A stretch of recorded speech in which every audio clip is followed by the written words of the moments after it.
have to make it clear from the get-go that obedience of your mother is always going to have to be there.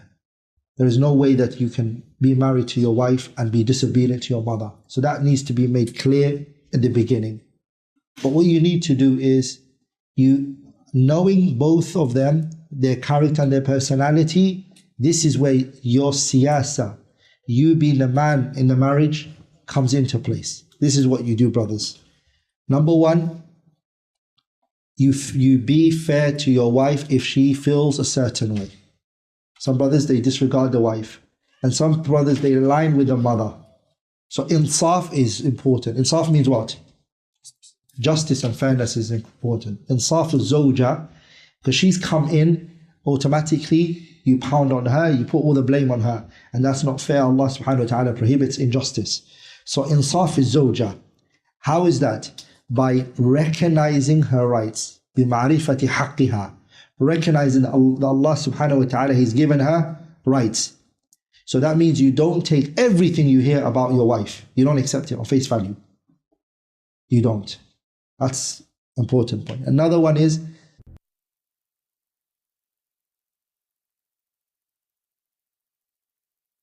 and quality of education. Also protect and enhance the national and interest of Muslims in Kenya, as well as improve the welfare and health of Muslims. We believe that our primary responsibility, and I don't know where my Mzee is here, Mzee Abdul Hamid Slach, I always remember this statement. He says the primary responsibility of Jamia is to ensure iqamati salah, establishment of salah, and that is our primary objective. Also, we aim at ensuring, Mzee Abdul Hamid Slach, I always remember this statement. He says the primary responsibility of Jamia is to ensure iqamati salah, establishment of salah, and that is our primary objective. Also, we aim at ensuring self-reliance and enhance relationships with local as well as external partners like yourselves. Also to safeguard and protect the positive image and identity of Islam. And lastly, to enhance the capacity of Muslim institutions towards best practices. And I'm happy today that this event aligns very well with the last objective of enhancing the capacity of Muslims towards best practices. Our activities are basically divided into 5 areas.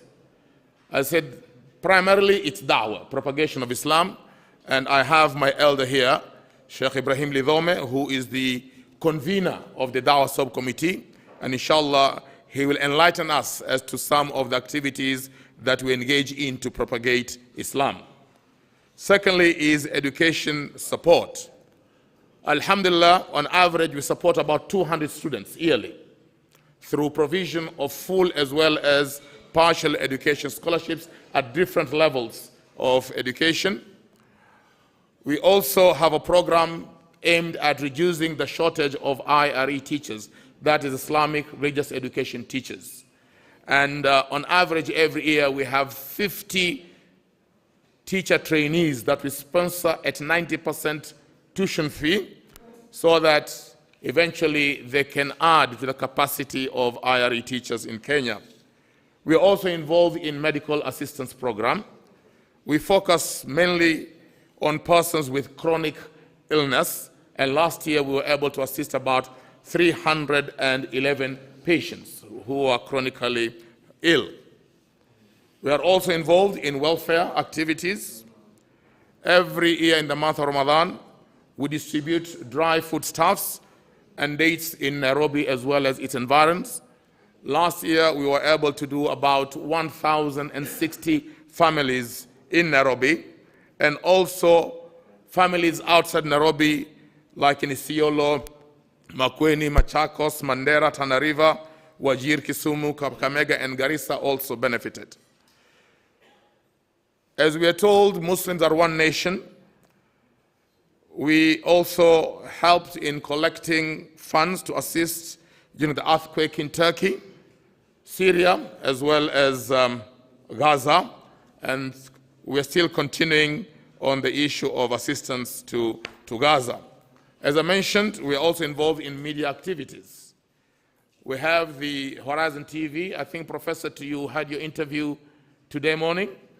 Yeah, and I believe also Her Excellency did visit the TV station when she was here. And this station was launched way back in March 2017 because we felt that there was a gap in terms of Muslim players in media. And we are picked and we televise all the way to Uganda, Rwanda, Burundi, Zambia, and Malawi. And we can also be picked up on some of the digital channels. Our philosophy, as far as the TV station is concerned, is to propagate Islam through education and entertainment. So that is basically the philosophy. We also have our newsletter, Alhamdulillah, which we call the Friday Bulletin. We shared with you, Professor, yesterday, the Friday Bulletin. And we have religiously been publishing this newsletter weekly for the last 20 years. And it is circulated both in hard copy as well as soft copy. We are also in the social media space. Jamia is a center for Muslims. Alhamdulillah, it commands a lot of respect, and you can see before you here today is part of the leadership of the Muslim community in different spheres. We are also part of the setup of the first Halal certification entity, the Kenya Bureau of Halal Certification.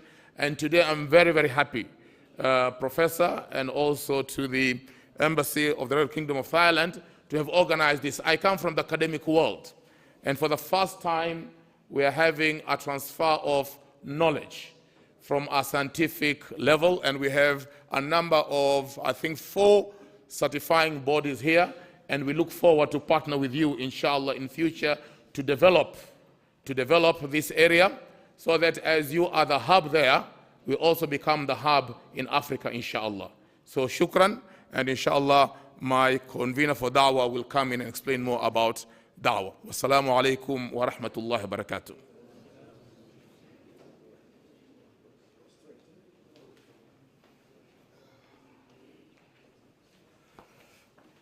Bismillahir Rahmanir Rahim. Alhamdulillah. Wassalatu wassalamu ala Rasulillah sallallahu alayhi wa sallam. Amma ba'd. Assalamu alaikum wa rahmatullahi wa barakatuh. I will ride on the protocols that have already been set, so I'll not go into details, but certain things that I have to say. First and foremost, we thank Allah subhanahu wa ta'ala for this. It could not have been possible to have this meeting if Allah subhanahu wa ta'ala did not give us the tawfiq. But I have to mention a few people who have made this possible, because we are told in Islam, whoever does not thank human beings, fellow human beings, will not thank Allah enough. It took only one call from the embassy of Somalia for this to happen. So we want to thank Your Excellency, my brother Jibril, for thinking about making that one call, which has made us come here today. He was given my number by Dr. Shakul. He called me. Then the rest was taken over by somebody who is very shy of the media. Actually, I know he must have been asked to be on the program, and he refused because he believes in working very much. My brother Abdul Bari, the Secretary General, the seriousness with which he took this matter up to now. Last night I was thinking, what made him take it so seriously? He understood the importance from the beginning, because after I handed over this to him, he has been running up and down, made visits to the embassy to meet both ambassadors of Somalia and the Royal Embassy of Thailand. So my brother Abdul Hamid, Jazakallah khair. May Allah subhanahu wa ta'ala bless you for this. And of course, Brother Saeed also, who has been doing a lot of legwork. And a gentleman who is just about to sit down. Abdullah, don't sit down. Just stand up a little bit. Abdullah is from the embassy. He is the foot soldier for Mr. Jibril, His Excellency. He's the young man who has been running up and down, visiting Jamia and making sure that this has happened. So Jazakumullahu khairan. May Allah bless you all for this. Now, my task is talking about da'wah. If you realized, as our deputy chairman was giving the activities of Jamia, there were 5 activities. Number 1 on the list was da'wah. Yes, because just like everybody in NASA, and I'm not talking about NASA, the political outfit, I'm talking about NASA in the US that takes people to space. Once somebody visited NASA, and at the gatekeeper was asked, "What is your work here?" And he said, "To take people to space." Yes. And for us here in Jamia, the main activity is da'wah. Our chairman keeps on reminding us. Even our former vice chairman, our brother Farouk Adam, kept on telling us, everything else is supposed to serve da'wah in Jamia, because this is the primary duty that we have been given by Allah subhanahu wa ta'ala. Ad-da'watu ila Allahi kuntum khayra ummatin ukhrijat linnas ta'muruna bil ma'rufi wa tanhauna 'anil munkar. You enjoin what is good and forbid what is evil. Halal is about enjoining what is good and forbidding what is evil. And that is why out of all the committees, Dawah has been given an opportunity, because this is very relevant to Dawah activities. So Your Excellencies and other invited guests sitting here, this is one of the subcommittees of Jamia. And our activities are as follows. Number 1, we support an average of 40 imams in different masajid. So our activities are not only limited to this mosque, but we spread out there, both males and females. Your Excellency, Ambassador from the Kingdom of Thailand, we are gender sensitive, so we employ even female scholars. Thank you. And IRE teachers every year with a monthly stipend. We also support the annual Quran competition and Ramadan quiz. During the month of Ramadan, we bring people from different parts of the country to compete in recitation of the Quran and memorization of the Quran. We also support halakat, which are study circles, in 8 masajid in Nairobi and 10 boarding high schools. So these are our outreach programs out there. Then, of course, we believe in interfaith and peaceful coexistence. Islam has been a religion that has been very much misunderstood. Our open day is about demystifying Islam and also building relationships, interfaith relationships. And it is so popular now that I think by popular demand we have it more than once now. We manage other masajid also. We have 3 mosques in Limuru, in Matu. We have 3 mosques that we are managing, one in Limuru, another one in Matu and Tala. And believe me, the list is even more if you consider the masajid that we support, not directly but indirectly. This is a center where many people accept Islam. So we have a reverts program. Those who embrace Islam, we know it is not just enough to declare the Shahada. More important, or equally important, is to educate them. So we have classes for reverts here. And a total of 100 learners are currently, as you come to Jamia, you'll find that 120 learners are currently studying. Other programs include daily durus. The mosque is active with various classes that go on before and after the midday prayers. We also have Quran classes for both males and females. We have also the history of Islam, which is very important. We call it Sirah. So we have classes of Sirah, that is the history of Islam, after Maghrib on Tuesdays and Wednesdays, and after Fajr on Saturday. And also, we also have the explanation of a very important book in Islam, Al-Arba'in al-Nawawiyah. Of course, every Friday, there are khutbahs that are given here and darsas, and we extend those khutbahs to other masajid. You'll find our 2 officers in the Dawah department. They are always out there giving khutbahs in other masajid, And our Imam also, our young brother Jamaluddin, also is out there, goes out to give khutbahs in other masajid. We have outreach programs in different parts of the country. Our Imam has visited different parts of this country. Our Da'wah department also, we have our officers going out there to many parts of this country. When it comes to budgeting, because all these activities require resources. If you look at our annual budget for this mosque, the lion's share goes to the Da'wah subcommittee, and rightly so. So our budget in 2024 was 14 million, let me say Kenya shillings, because if you convert it to other countries, it might look small. Kenyan currency, 14 million shillings, not a small amount. And we want to thank the Finance Committee for supporting us. We also believe that this being a religious institution, we must be rightly guided. And because this is religion, and religion is not what we think, but what Allah subhanahu wa ta'ala wants.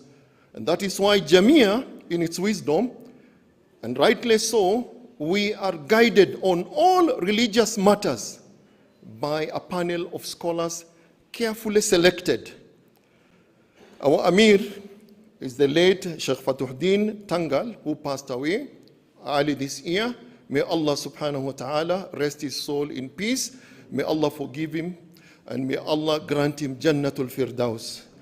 And of course, because the work has to continue, Professor Muhammad Salim Badamana has stepped into those shoes now and has been confirmed now in an acting capacity for the time being as the Amir, because work has to continue. Just that you know the kind of scholars that advise Jamia. We have Dr. Ismail Hassan, he's one of the advisors in the Majlis Ulama. Dr. Islam Muhammad Salim, a renowned scholar based in the coast, Mombasa. We have Sheikh Ahmad Muhammad Uthman, the Imam of Landis Mosque. We have Sheikh Badru Jafar, another renowned scholar, and I have to say here, the diversity is from the Kikuyu community, yes, so that people don't think it is just people from one region. We have Sheikh Badru Jafar. Then we have Sheikh Ahmed Nur Muhammad. Dr. Adam Khamisi Mamburi is a Taita from Voi, a renowned scholar and a lecturer in some of the universities, and now an author. He's authoring books. Then we also have, amongst the members of the Majlis Ulama, Qari Abdul Razak, who is based in Isiolo and Meru, but one of the leading qurra of Quran and Hufad in this country. Is one of the leading judges when it comes to Quran competition. So in short, ladies and gentlemen, brothers and sisters, these are the activities. And we want to thank all those who are behind today's workshop, because it means a lot for da'wah. Remember, brothers and sisters, one of the preconditions for dua to be accepted, according to the Prophet sallallahu alaihi wasallam, is that we must be consuming halal. Remember the story of the person who was moving, traveling, raising his hands up, supplicating to Allah subhanahu wa ta'ala. But he was fed on haram, he had drunk haram, clothed in haram, the nutrition for his body was haram. Anna yustajabu lahu. How do you expect your dua to be answered? So we want to thank those who have made it possible for us. Maybe our du'as will be answered more now. We'll be more careful. Things that we take for granted, we'll not take them for granted anymore. So thank you very much. May Allah bless you all. Assalamu alaikum wa rahmatullahi wa barakatuh.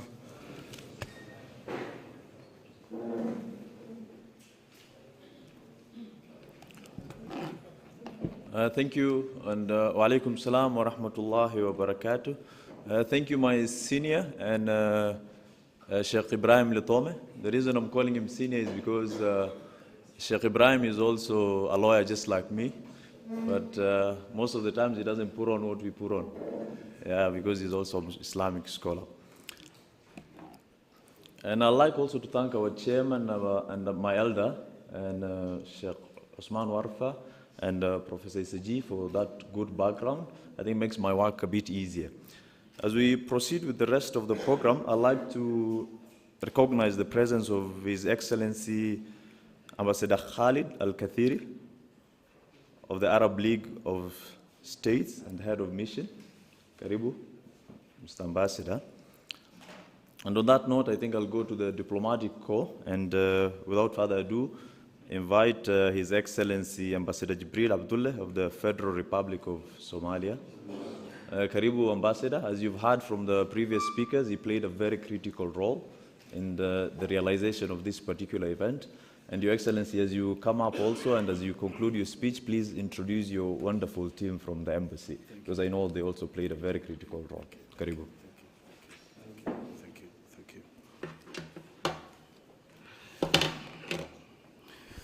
Bismillah.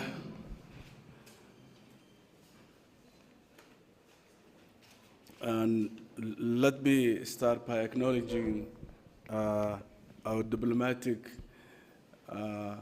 corps who are here with us today. Her Excellency Ambassador Mrs. Morakot, who is the Ambassador of Royal Thai Embassy here in Kenya. Dr. Akram Jamal Suleiman, who is also Iraqi ambassador here in Kenya, the High Commissioner of Malaysia, His Excellency Razmani Mohammed, and His Excellency Dr. Khalid Mohammed Al-Kathiri, Head of Mission of Arab League. But also acknowledge the Chairman of the Jamia Mosque, Dr. Sheikh Mohammed Osman, and the entire team of the Jamia Mosque who have been with us over the last few weeks when we planned this important event. I also would like to acknowledge other guests who are here with us today. We have also representatives from Somalia, particularly Somali Bureau of Standards are here with us. We also have who come from all the way from Mogadishu. The members of Somali Chamber of Commerce are here as well as the members of the Minister of Trade and Commerce of Somali government are here with us today, also to be part of this program. Distinguished Muslim leaders, representatives of Kenya, Somali government, honorable guests, respected scholars, esteemed representatives of Islamic institutions, businessmen and women who are here with us today, dear brothers in Islam, Assalamu alaikum wa rahmatullahi wa barakatuh. It's an honor on behalf of the Somali Federal Republic of Somalia to join you for the opening of this important workshop on halal science and innovation, co-hosted in the partnership with Jamia Mosque, the Royal Thai Embassy, Somali Embassy here, renowned Halal Science Center of Chulalongkorn University in Bangkok. At the outset, also allow me to extend our deepest appreciation to the Halal Science Center and its leadership under the guidance of its founder, the director, associate professor, Professor Dr. Wani Dahlan, who tireless efforts had advanced the scientific and forensic testing of halal products around the world. His vision has brought together faith, science in a way that benefits not only Muslims but also humanity at large. Thank you for taking your time and coming to share with us your knowledge today. I also wish to recognize and thank Jamia Mosque again for graciously hosting this workshop. Jamia Mosque, as my previous speakers mentioned, is more than just a place of worship. It's a historical institution of learning, guidance, and unity for Muslims in Kenya and across East Africa. For generations, it has shaped the moral, spiritual, and social life of our community. Its influences extend far beyond Nairobi, serving as a center of leadership and source of inspiration for a wider region. By embracing this initiative, Jamia Mosque once again affirms its indispensable role in advancing our people and Muslim community at large. This workshop comes at a very critical time. As Chairman Mohammed Osman indicated, the global halal economy today is valued more than 3 trillion, and it's growing quite rapidly annually. These numbers reflect both opportunity but also responsibility for Muslims. Yet, we must recognize that this complexity, this trust is very fragile. Whatever we eat, we consume, it requires a lot of thinking for all of us. The reality of globalization, disruption in the supply chains, and the increasing complexity of mass production makes it even more challenging to protect the integrity of halal we eat and we consume. For Muslims, ensuring that we consume and use is halal is not a matter of choice, it must be a sacred duty for all of us. Here, where the leadership of Thailand is important. Despite being a country with Muslim minority, Thailand has emerged as a global leader of halal science center, and I leave that issue my colleague Ambassador Moroka to explain a bit more of that. Today, Halal Science Center of the University of Jalal is the first of its kind in the world, sets a global standard in halal testing and compliance, thereby network in laboratory testing for alcohol, gelatin, fats, and DNA detection, as well as production or product of traceability of the system has defined halal assurance as practice. And I will leave the professor to tell us. As a matter of fact, I was in Thailand and I have seen 2 waters at the store that I was going. One of them says that halal and the other one not halal. So I would like to ask the professor today, and would like to learn how a water becomes halal and not halal. I think this goes to the issue of scientific issues, because it's not the water itself, but the mechanism used. And I think what I'm really excited, and I think I'm sure our brothers and sisters here will also benefit, is that the idea of knowing, even being conscious of asking this question very simple, is this halal? And today when you finish this workshop, I have seen it, whatever you consume, you ask a lot of questions. And that is a very fundamental, that's also responsibility of Muslim leaders.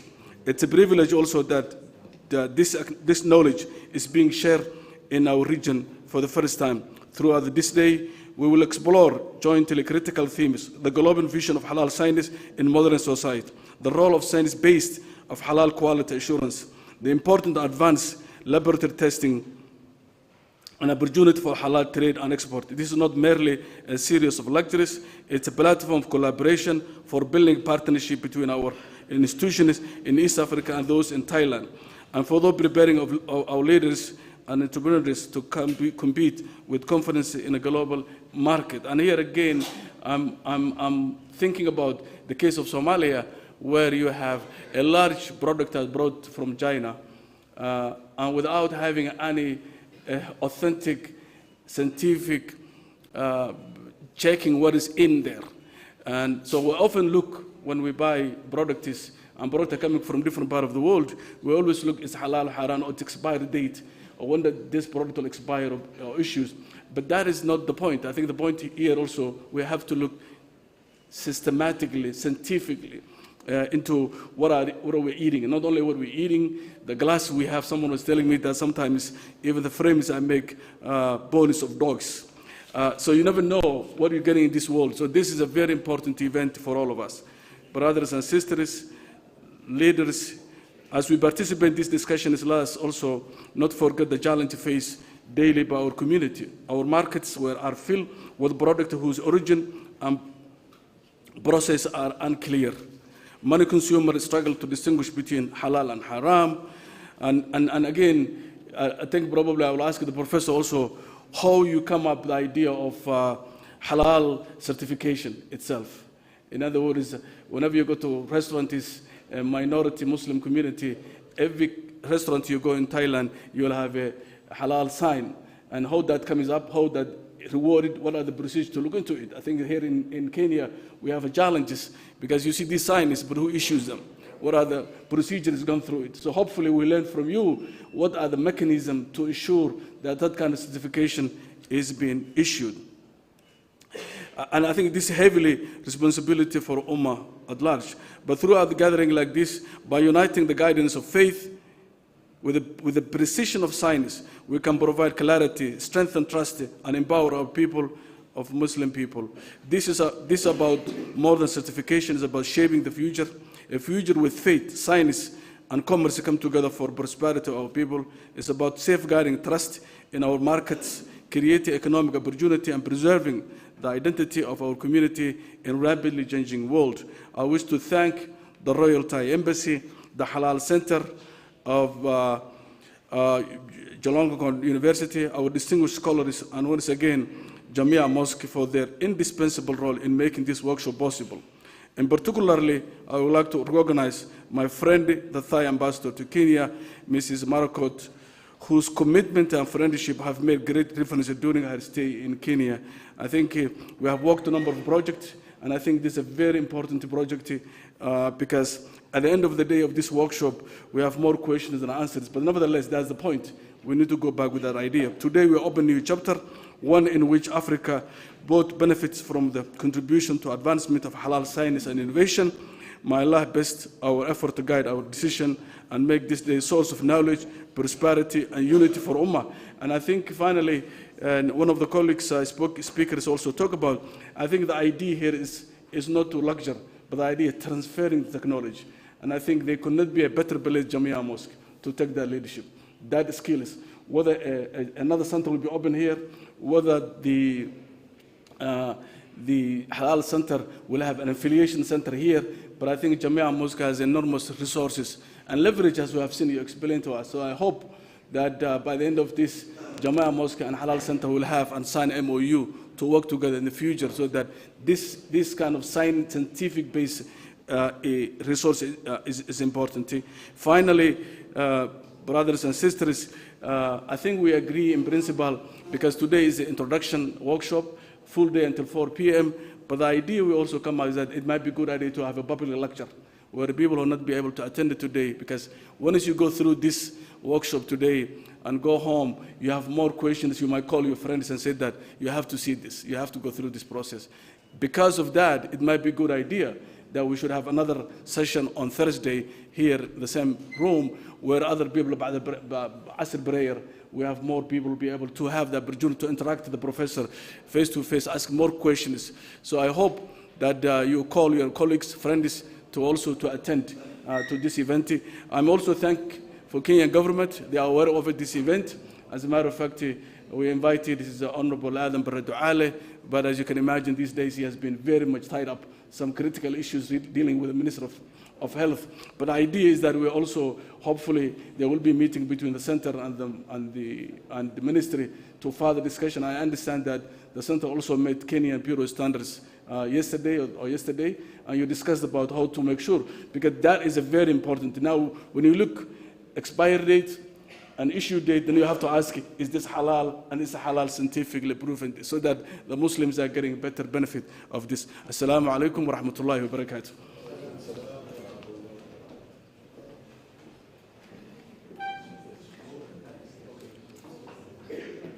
Alaikum salam wa rahmatullahi wa barakatuh.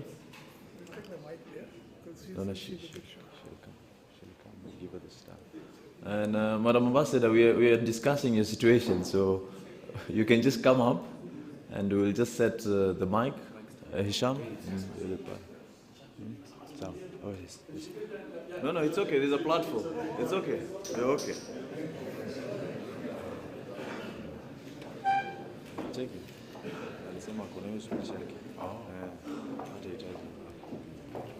Welcome.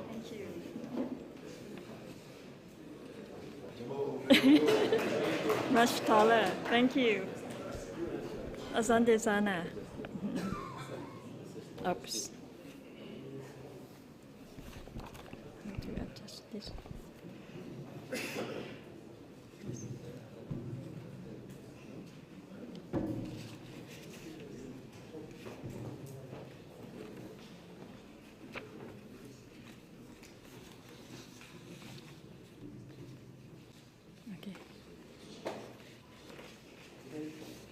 Sheikh Wafa, Chairman of Jamia Mosque Committee, and esteemed colleagues from the committee.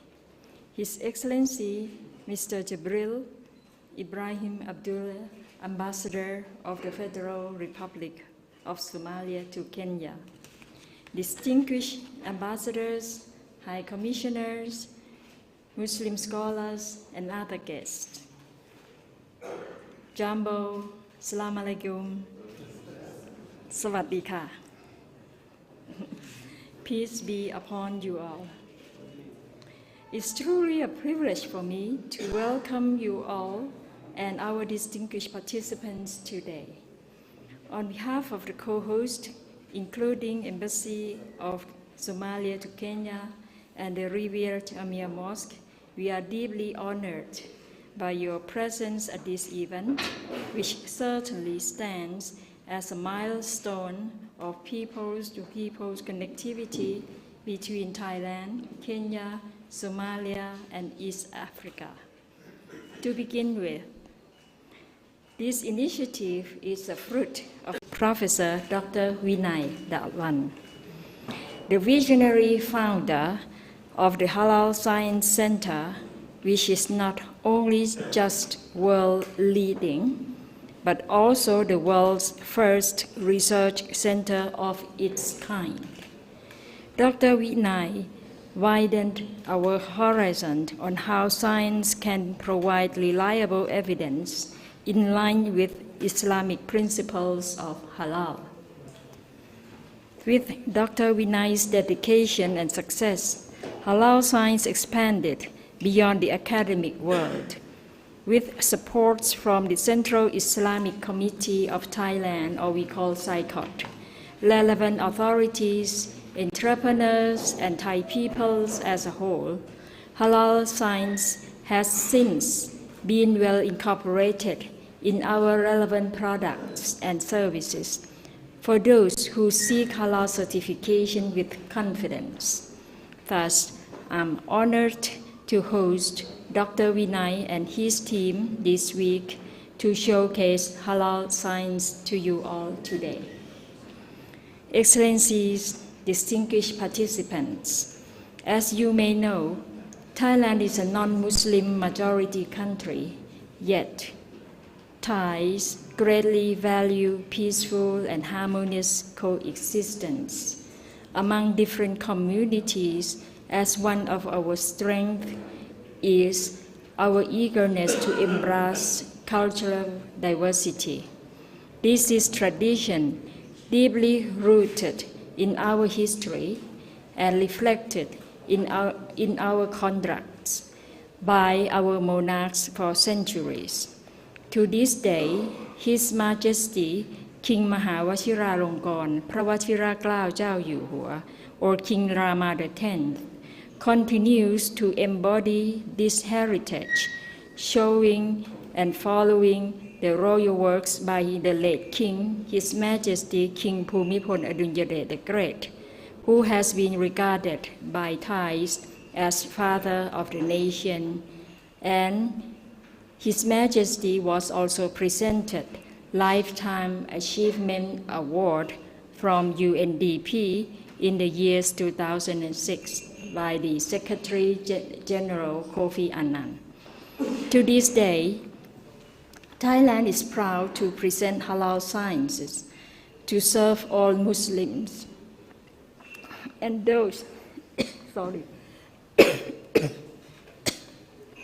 and those who wish to enjoy good food products with halal. Thank you very much. With halal confidence and sustainability concepts. As one of the Jamia's Mosque committee members mentioned to me the day before, this workshop is a historic event to bring East Africa and Thailand even closer for the betterment of the peoples, inshallah. Okay.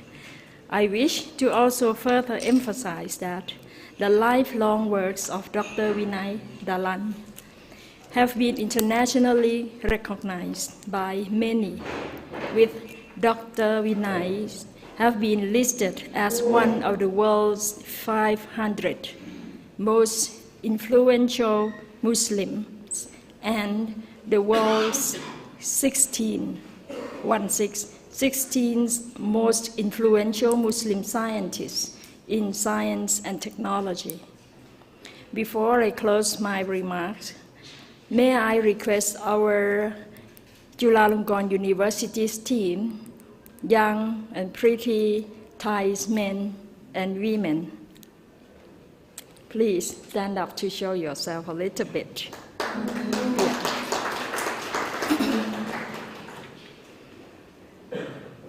And we are really thankful for their presence, and we are expecting to hear more from the team from Chulalongkorn University and the Halal Science Center. So let me close by expressing my sincere gratitude to you all, every party is involved, and also especially to Somali Embassy and Jamia Mosque and others who I may not be able to mention in full today, for the continued support of this initiative. May I wish you all a very fruitful participation for the rest of the day. May I thank you all. Asante sana, shukran, and khop kun ka. Thank you. Khop kun ka.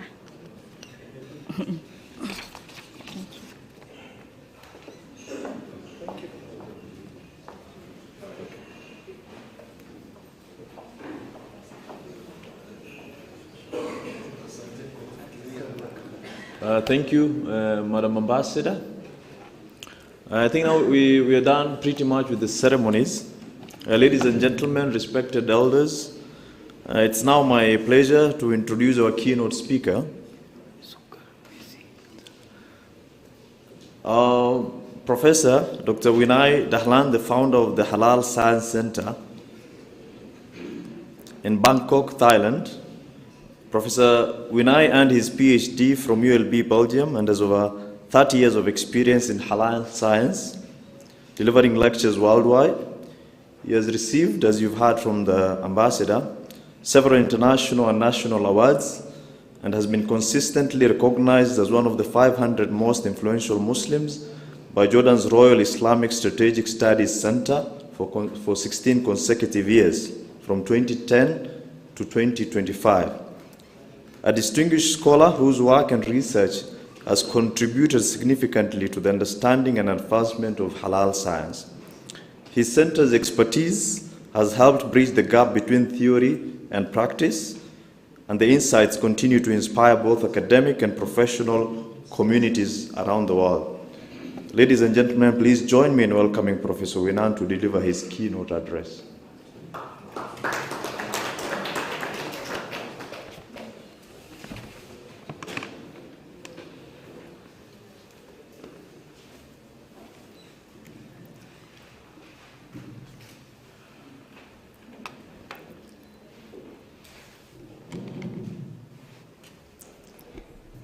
Bismillahirrahmanirrahim.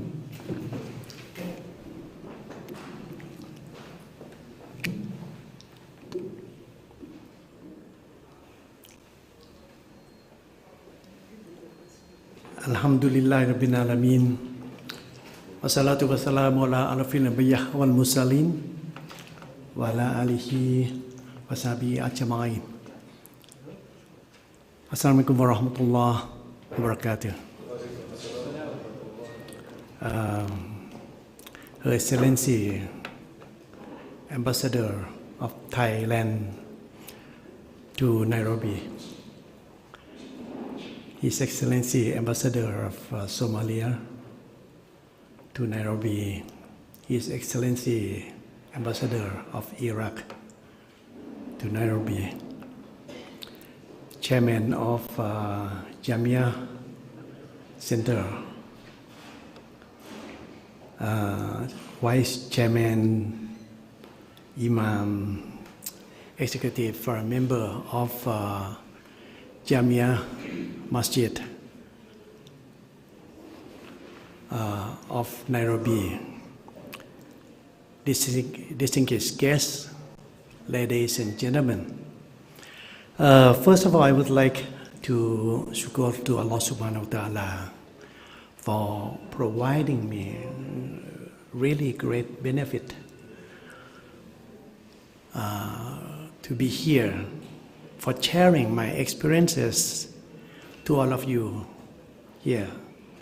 This is a great opportunity for me to be here for the first time. Many things for me that to find this place placeful.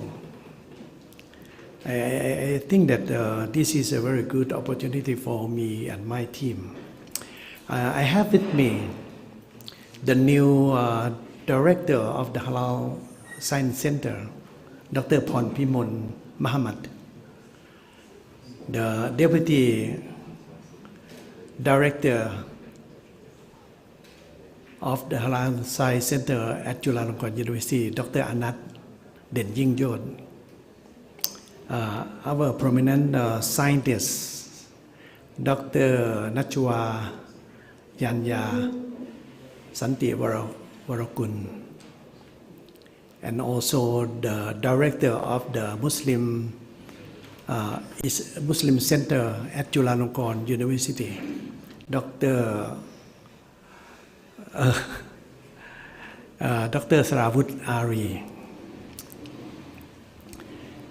I think this is the greatness of Allah subhanahu wa ta'ala to bring us to be here.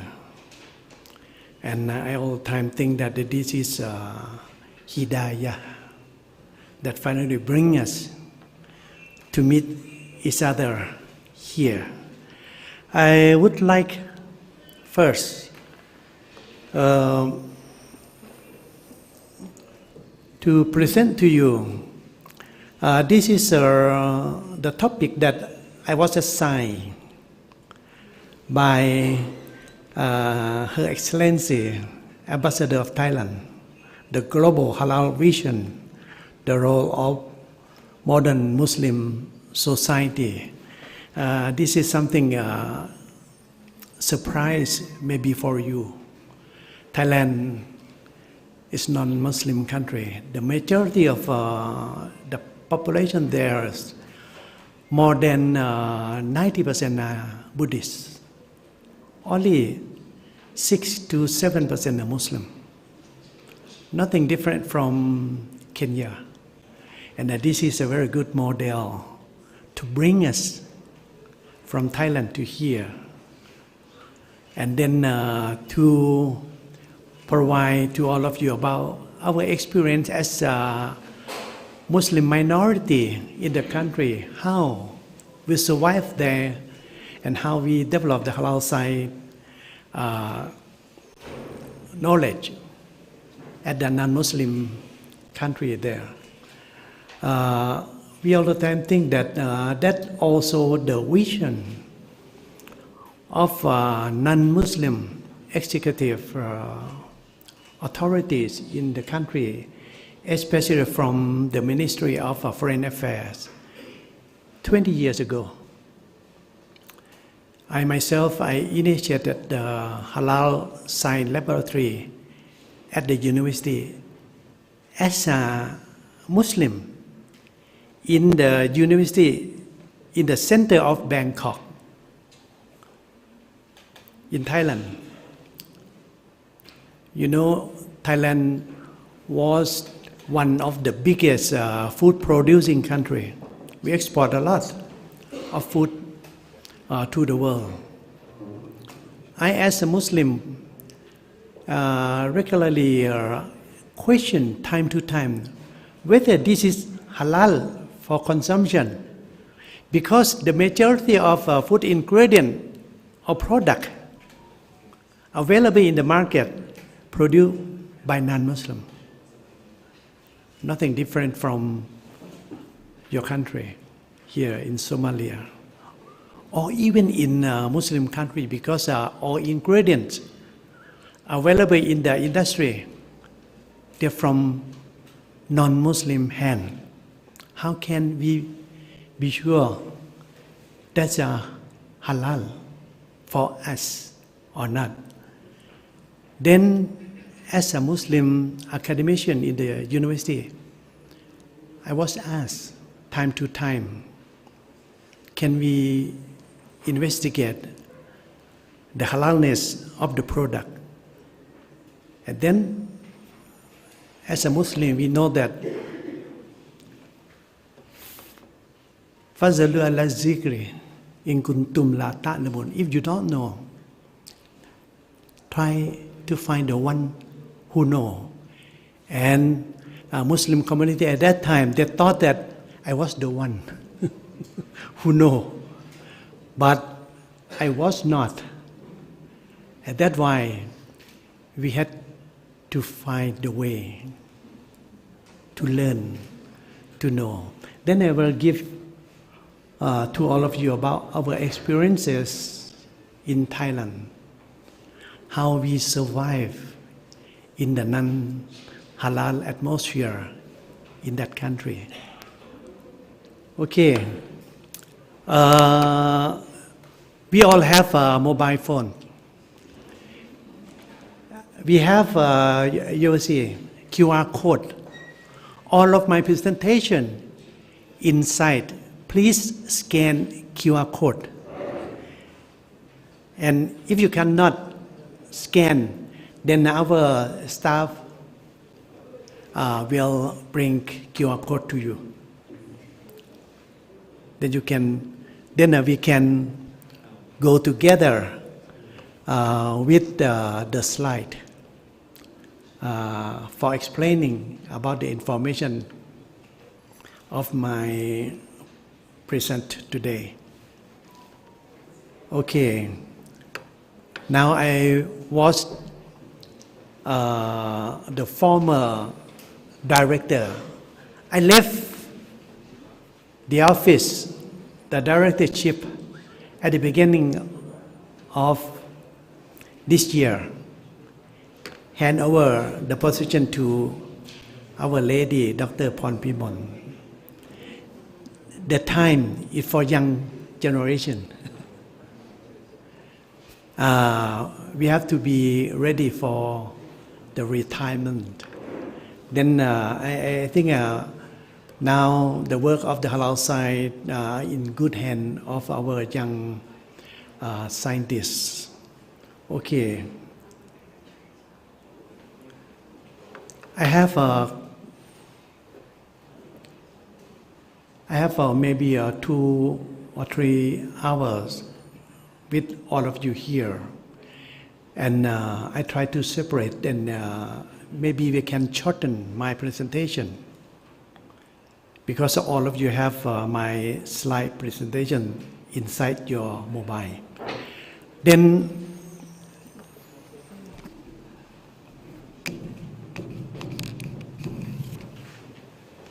you know, as the academician, I feel comfortable to walk instead of standing and boring there. Okay, the topic. My topic, I separated my topic into 6 topics. The first is global halal economy. I will give some information about the economy of halal. Ya ayyuhan nas kulu mimma fil ardi halalan tayyiban. Halal for all, not for Muslim only, for all. All the time when we think about the halal, we think, like in my country, Muslim. Then when we show the figure, this is halal economy. It's the economy among Muslim world, but not.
so complicated. Try to make it easy. This is a how-to system, very important for the industry. And now we live in the modern world. When we discuss about the science and technique, we think about the lab. The lab with the scientific equipment, very expensive.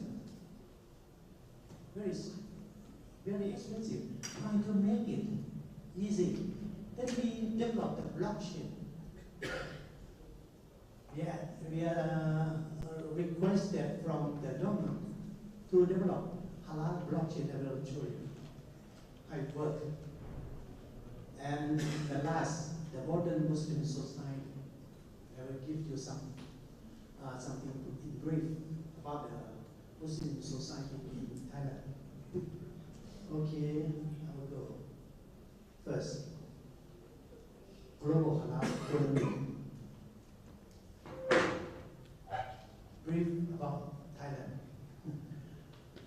I'm living 7,000 kilometers away from you in the east. You see that is Thailand. That the Grand Palace. That the Emerald Buddha temple in the center of Bangkok. You see Thailand now is one of the most visited city in the world for several years. A lot of tourists visit Bangkok and Thailand. And the capital city of Thailand named Bangkok. But in Thai name, it's not Bangkok. Bangkok is our own name. We have the longest name of the capital city. กรุงเทพมหานครอมรรัตนโกสินทร์ราชาอายุรนพรัตน์ราชธานีบุรีลมวิเศษมหาสถาน Very long, the longest name. Then rather difficult for all of you to call. Then we call it Bangkok, right? And only 6% of the Thai population, among 70% of our population, are Muslim. They mainly live in the south, near Malaysia border. We have the honorable ambassador of Malaysia here. And in Bangkok, I'm from Bangkok in the center, around 1,000 kilometers from the south. Only 7% of population in Bangkok are Muslim. Quite similar. The figure is quite similar to Kenya. 10% of the Kenya population are Muslim, and the majority live in the east, right? Something quite similar. We are one of the biggest food producing country and export to the world. Yeah. And okay, you will see from the map that Kenya and Somalia and Thailand is in the region that called ASEAN. There are altogether 10 nations in ASEAN. Okay, this is a halal economy. Halal come from the religion, come from Al-Quran. Then in Al-Quran mention halal for food. Ya ayyuhan nas kulu mimma fil ardi halalan tayyiban. Ya ayyuhan nas consume. Allah subhanahu wa ta'ala suggests us to consume the food halal and tayyib. They're very important. All the time we mention about the halal, but the tayyib, this word very important. One day I gave a lecture in South Africa. There was at that time one professor from Saudi Arabia, more than 10 years ago, asked me, what is halal science? What is halal science? Because sometimes we think that if something new about that, maybe bid'ah, right? And I said, halal science is halal tayyib. I said, okay, that's good. Because tayyib is good, it's reasonable, it's scientific, it's proven. Then it's halal science. And if we say halal science, for the science, we said, this is not halal, haram. For example, porcine enzyme. For the standard, when we said we cannot contain porcine enzyme in the product because it's not halal. For science, we have to ask, can we detect the porcine enzyme? If we cannot detect, then we cannot read it down in the standard. That's very important. Then this is the duty of scientists to find the way to assess porcine enzyme. This is the way. And then this is, we have to separate the role of the scientists, especially for the halal scientists, for the achievement of the halal, This is, okay, our achievement. Then after from the food, apart from the food, now halal become to everything. You will hear about the halal economy, halal tourism, halal pharmacy, and so on. And half of the halal economy is the halal monetary system, halal finance. This is the role of the halal play in the current economy. This is that I try to tell you. You see the iceberg, the photo of iceberg. Under the water is much bigger than above. Above is represent Muslim community. This is the value for the halal economy. Above is the value for halal for Muslim. 17%. Muslim comprise of in the global population is 24%, but we consume less, 17%. Some people think that this is the size of the halal economy, but it's not correct. You find at the bottom, deep at the bottom is haram economy. They contain some porcine, alcohol, and so on. If we consider as haram, 11%. But the rest, till the top, the rest under the water, 72%. That economy for non-Muslim, but can be considered halal. Can be considered halal because no haram, right? If we give that part certification, can be halal. Then this is correct to the Quran, right? Halal portion is not only for Muslim, it's for also non-Muslim. Then it's not 17%, it's 17 plus 72, 89% of the global economy can be considered halal. You see?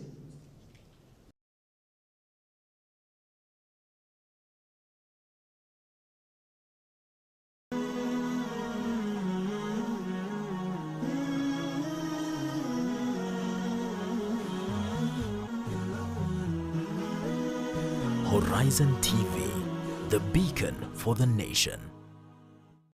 In this city, life doesn't pause.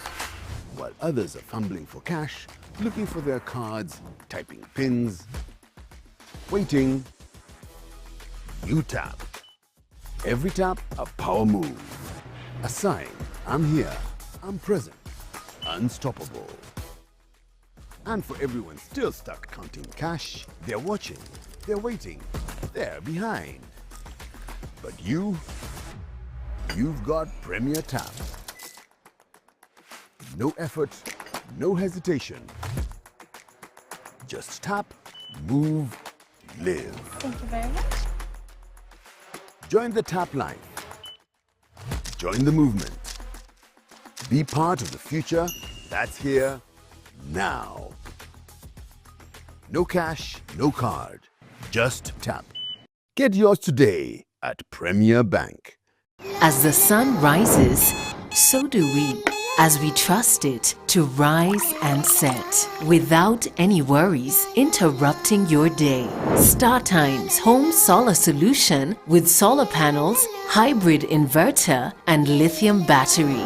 Powering your prosperity and happier life. Empowering you to do the things that really matter. A complete and reliable home solar solution. Call us today. StarTime Solar. Power your life.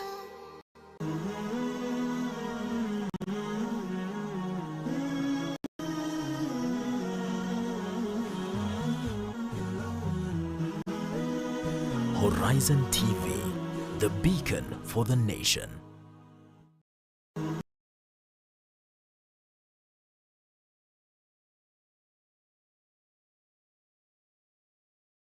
Potential of the halal market there, because he separated into two parts.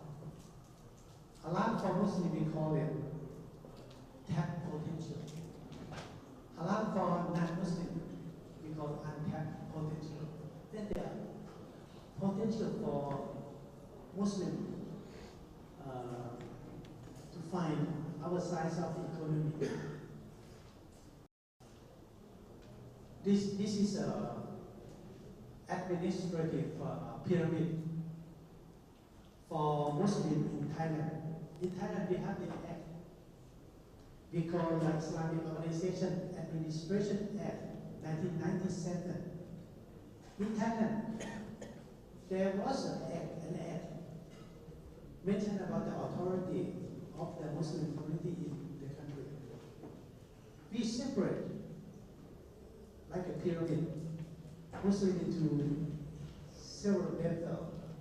At the bottom, the community, you'll find 4.2 million of Muslims there. Every community, they finally have the masjid right here.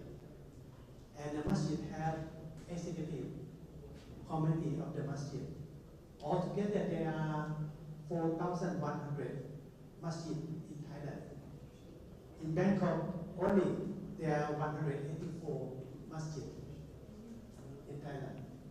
And the imam of the masjid have the authority to select their representative to the Islamic Committee of the provinces. Altogether, there are 40 provinces with Islamic Committee of the province. And the representative of the Islamic Committee of the province, finally they form what they call Islamic Council of Thailand, Central Islamic Council of Thailand. That council have the authority for providing halal certificate to the product. And also other Islamic activities in the country. And on the top, we have Sheikh al-Islam. The historical background for Sheikh al-Islam can be dated back for 400 years. 400 years. We already have the position that we call Dula Rajmangre or Sheikh al-Islam. of Thailand. We already have since 400 years ago. I am among the member of the Central Islamic Committee of the country. I'm among the member. And this is how we organize for halal certification. You will find the authority agency is Central Islamic Council of Thailand on the top. Then we have like accreditation body or AD. And under that, the Islamic Committee, they working as the Halal CB certified body. And you find on the left, on the right, this is Halal Science Center. We are assigned by the government to work closely with the Islamic organization for science and technology, one fund. Right? And at the left-hand side, you will find Halal Standard Institute of Thailand. It comes from the cabinet resolution for the Halal Science Center in the year 2003. And for the Halal Science, for the Halal Standard Institute of Thailand in the year 2002. And during the time, Halal Science Center was assigned by the government to uplift the quality of the halal accreditation in Thailand to be the level of diamond halal. We call Thailand diamond halal in the year 2015, and in the year 2019, the government asked Halal Science Center to uplift again from the diamond halal to the level of halal blockchain. Then we develop the blockchain for the consumer. You see on the top, then we work closely with the Standard Methodology Institute for Islamic country, or we call CIMIC. The headquarters is in Istanbul, Turkey. Work like Halal Standard Agency for the global Muslim world. And all of our scientists work there as the technical committee. They all work with CIVIC. Every year you'll have a meeting in Istanbul and they have to go there. Working with them, time to time we have a conference for CIVIC in Makkah, in Medina, time to time. This year it will be Istanbul. Kazakhstan. This year? Oh, okay. Good year. Beautiful country. This is a halal haram principle. I think that I will touch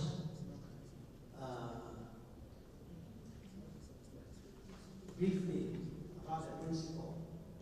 Okay, this is the Islamic guidance for consumption of food. This is from Al-Baqarah, Ayah 122. Right? Then this is the Ya Ayyuhalladhina Amanu, which about if you are Muslim, how can be considered about halal? Nothing different from 168 Ayah, 168 Ya Ayyuhannas. Nothing different. One thing this is very important is about the 173. Mention about the haram.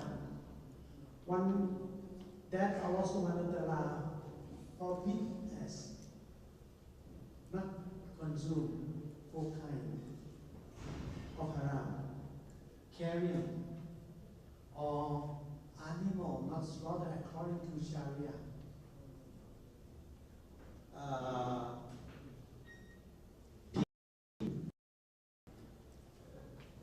Animal over which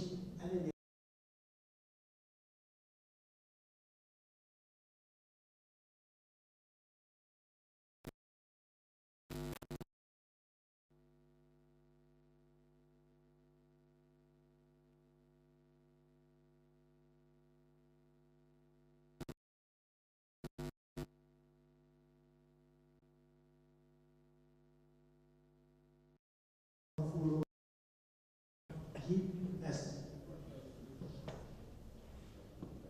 His merciness. But anyway, we have to consider with the knowledge whether it's halal or not halal. You don't try to consume without any notice or without learning or have the knowledge for that. This is a 4 guidelines we use in the Halal Science Center. The first, consider the halal and haram. Ya ayyuhan nas, this is from Al-Baqarah 168. Try not to follow the footsteps of shaitan. You have to select halal and tayyib. The second ayah is very important in Yunus, ayah 59.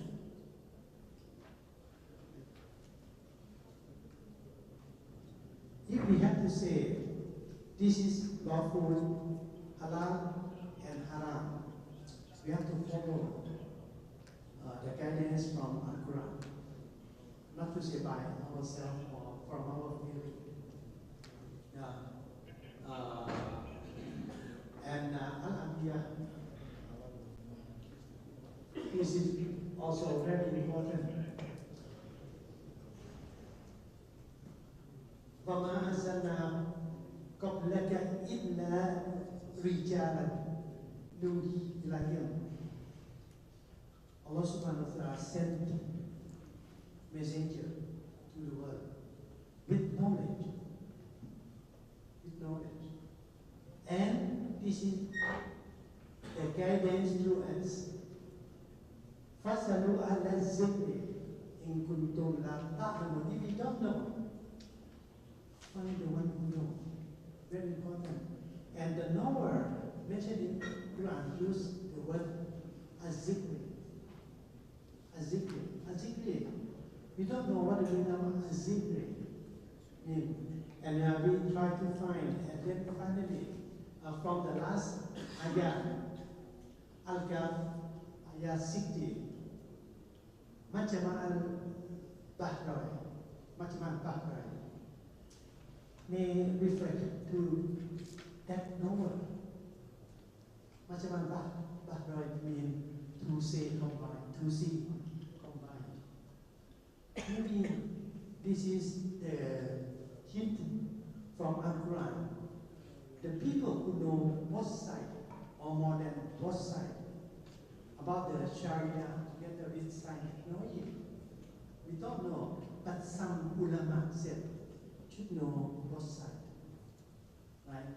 It's not only the sea combined, it means the knowledge in the people. This is we try to find. وَمَا أَرْسَلْنَا قَبْلَكَ إِلَّا رِجَالًا. This is the real man. Azikri is the knower. And this is two signs and two C combined. We try to find. And in Quran, when you read, you have to find Azikri. But if you cannot find, you have to build it. You have to build the people. And then at that time, 20 years ago, then it was me who many people come to us. And we don't know.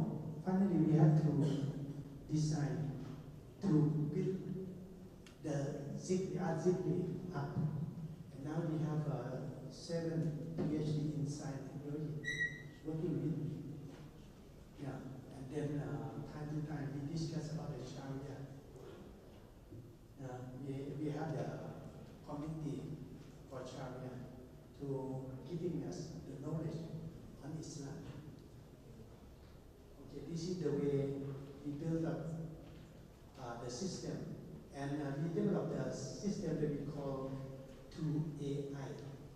2AI is, the first AI is actual implementation by man. The second AI is artificial intelligence. I will show you.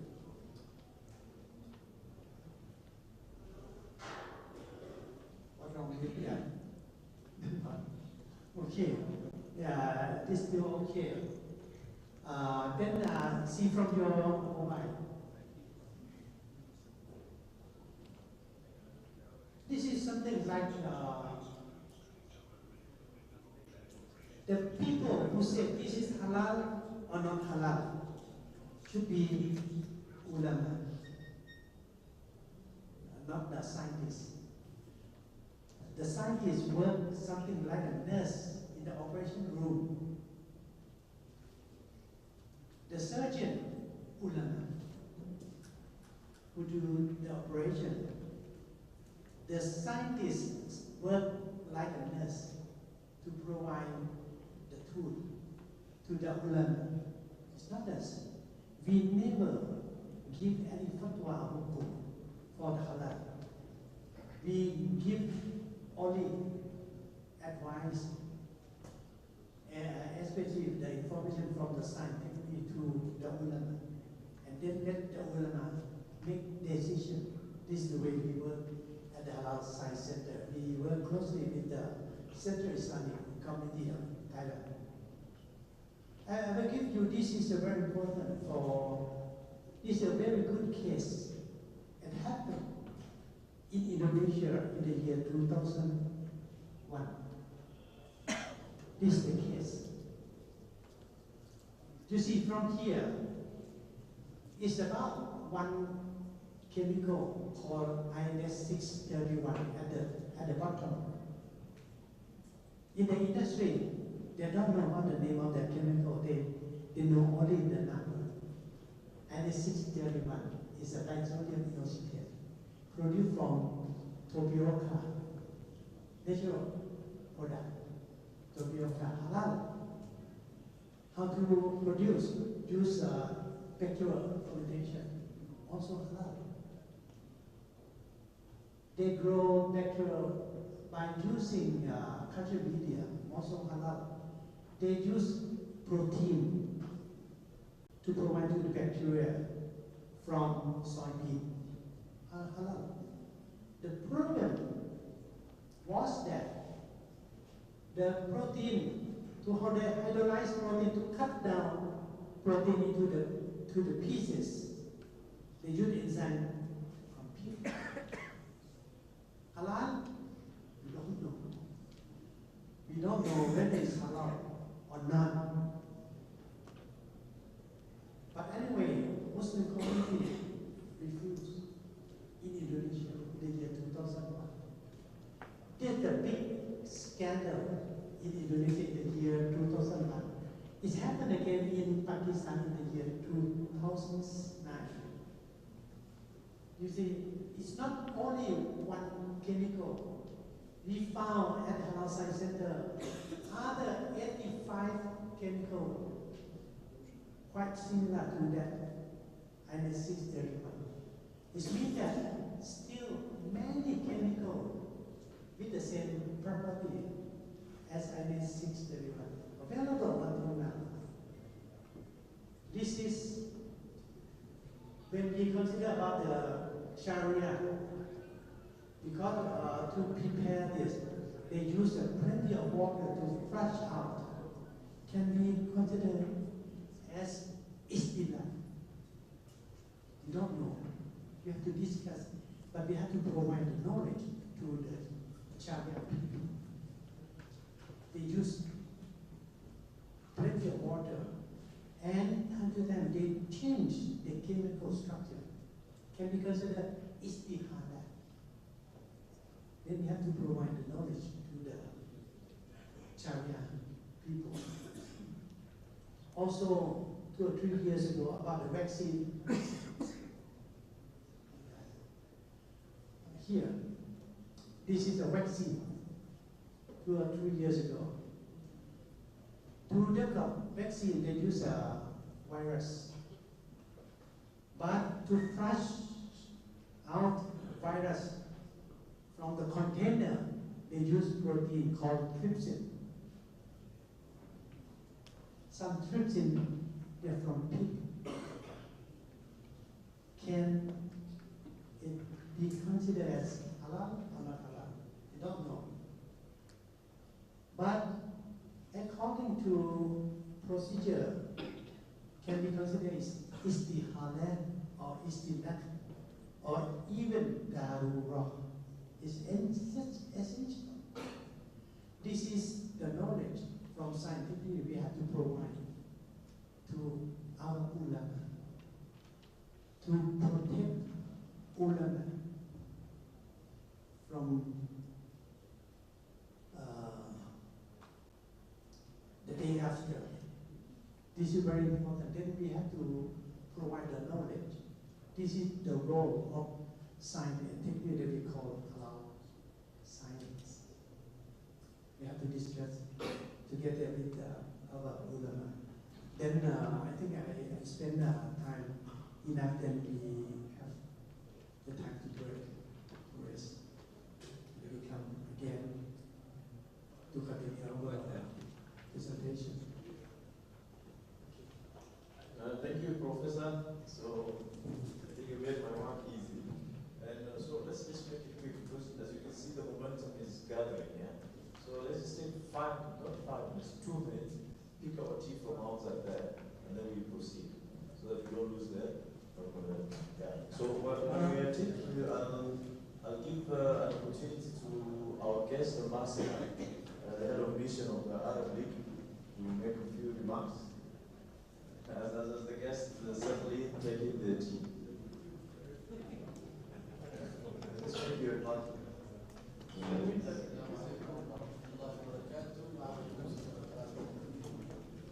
سعيد ومسرور جدا بمعرفة والاستماع للكلمات الطيبة من زميلي ابراهيم على كلماته ودعوته وايضا الضيوف الكرام الذين اتوا من تايلاند وتطرقوا الى هذا الموضوع الحرام هذا جدا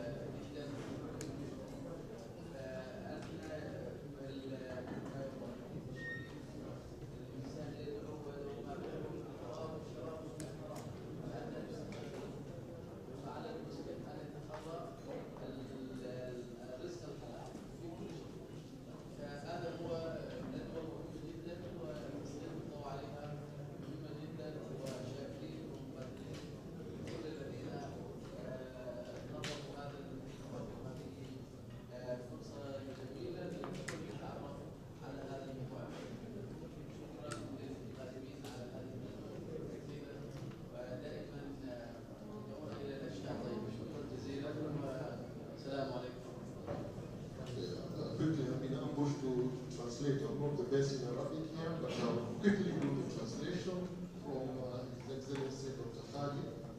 First of all, he said he's happy and wants to thank the ambassador for inviting him. He said this is a very important workshop because he repeated the issue of dua. For dua to be accepted, then the issue of halal is very important. So this is a very important workshop for the Muslims. Those are his very few words, but very important reminders. Jazakallah khair. Barakallah.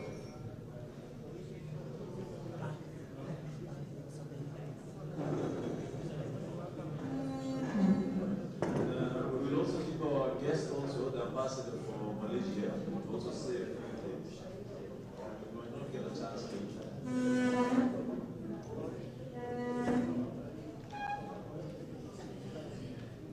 Assalamualaikum warahmatullahi wabarakatuh. Excellency, President of Thailand, President of India, Hadith, the committee members of Jamia Mosque,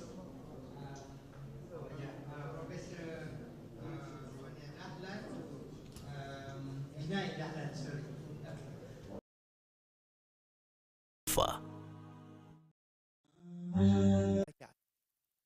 INS number. No. From that book, we have a book here. From that book, finally we can use it simply for selecting raw material for the industry. Yeah. Without any utilizing the laboratory. It's too expensive to spend. Now we develop something that we call 2AI. In Islam, some people ask, can we use artificial intelligence to fatwa? In Islam, we said no. We said no. Khalifah must be human being. Yeah. Then we use the system that we call 2AI. But the first AI is a humanware. The people who know well Sharia together with science technology, we call it, and have to work precisely with hand and head. We call it actual implementation, AI1. Okay.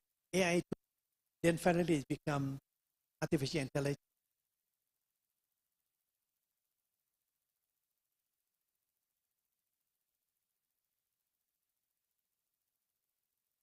Okay, this is algorithm. Before letting our scientists to work, we suggest them to design algorithm. The people in the digital era, they know about the algorithm, but they may not know that algorithm come from Muslim engineer 1,400 years ago.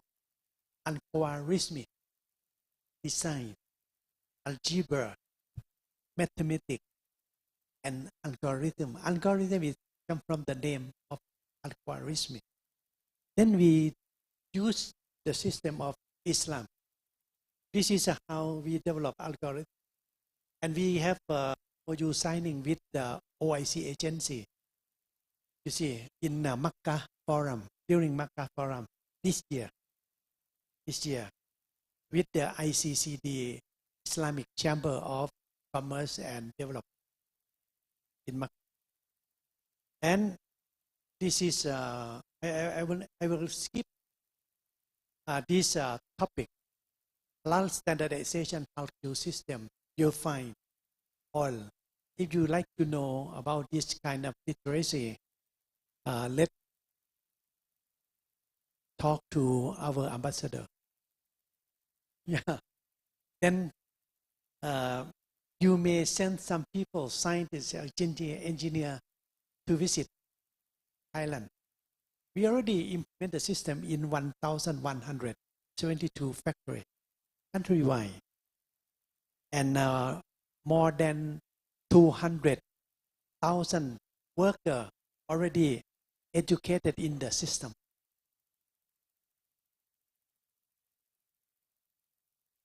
Okay. Then you may use your mobile. Okay. Yeah, you're fine.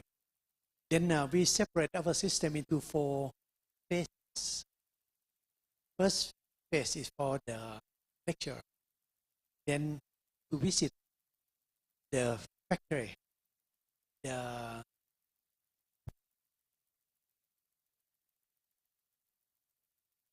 This is 4 phases of the system. We receive the award, the highest award from the government in Thailand. And then this is we classify hazard. You know, actually the industry, they have 3 hazards: physical, chemical, biological. We add one more. That system. And this is, then we use 4M, man, material, machine, and money for preparation of halal. Yeah, I will go faster. You see, this is our laboratory. 2,000 square meters of a laboratory with 35 all Muslim scientists working in our laboratory. And we have several experts here. Dr. Anat, he is expert in he developed a very good machine. You will show. He showed there. He showing there. Very good machine to detect haram species of animal, 9 haram species of animal, and determine it in one time, in one single determination.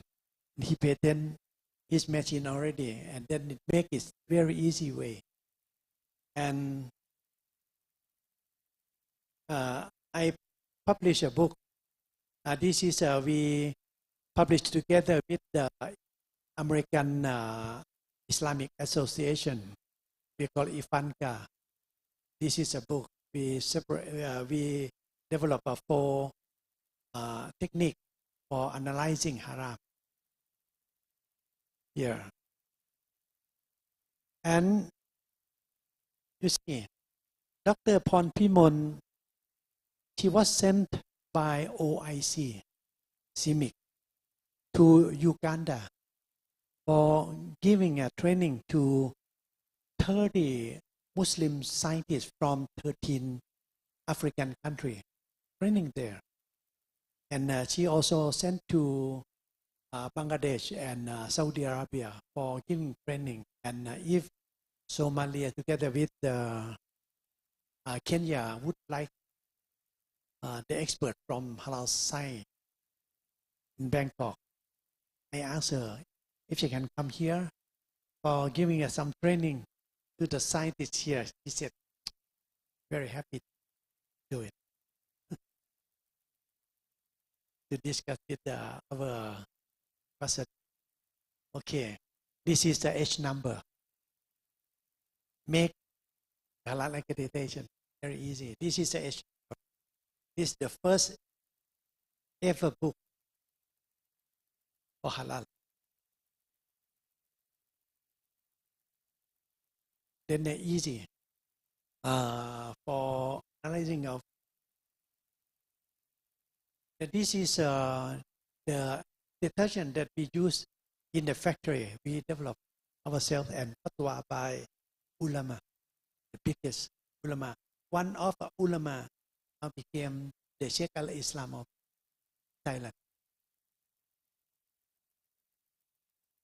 This is then finally we evaluate for the HALQ certification. Then we give some information about the blockchain. I think it's rather difficult to explain the blockchain. This is very, very easy for technology.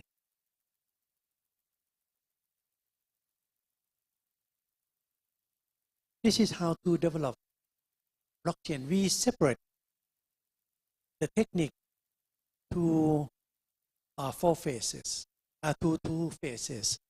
The left-hand side is AI1 that performed by humanware, people, for the standard draft, for the LQ, for the laboratory analysis, and so on. They performed by people, must be by men. And on the top, it halal accreditation by Central Islamic Council of Thailand, also by men, not by machine. But we must have the assistance from machine, from the artificial intelligence and platform. Then we develop. You see from the right-hand side, we use the cloud, and we develop also that we call HALQ cloud. You see, then we take all of the information from the factory, then lock it with something called NFT, non-fungible, and develop something that we call the application, decentralized application, and finally combine it and develop to be the blockchain, right? And still very difficult. If the consumer would like to know about how to prepare that kind of product, whether it's halal, whether it's certified, what is the expiry date? Then you can use mobile phone. The end, mobile phone. In the mobile phone, we have the application for halal tourism. And from that application from halal tourism, there is a window link to the product, to the manufacturer, to the industry. Then you will find whether all of the ingredients certified halal or not. There. Then you link mobile phone. There is an application you can apply there free of charge called Halal Route. This is Halal Route. See on the right hand side, Halal Route in the application for iOS together with the also for other system. Here, how to develop program. This is Halal Route. You see, the idea to develop the Halal Route, it comes from the Malay biker. A lot of Malay biker with a big bike. They really love to drive big bike from Malaysia to the north of Thailand. They visit, and time to time they come to complain. Rather difficult to find halal food along the way. Then ask us to develop the program that we develop around route. And then from the south of Thailand, Malaysia border, to the north, the border of Myanmar, they can find from halal route the restaurant, the masjid, Islamic organization, Islamic council, and so on along the way. Okay, for example, they start in the morning at the border of Malaysia. From our program, finally they can define time. What time they will arrive any place. What kind of touristic attraction around there, where they can find masjid. And at the restaurant, which menu is the best for that restaurant. Whether they have voodoo place or solar place. They give all information in English and in Thai. Yeah, this is the big bite for Malaysia. Then this is your file. Okay, the destination, the restaurant, the halal restaurant near you, the masjid, and also the hospital, the hotel. All this is we have more than 4,000 Muslim restaurants in this program. This is for the last. We develop many things. We have here the person who developed the plant-based food, Dr. Nachua. She's so here developed that we call Sunnah-based food product. Yeah.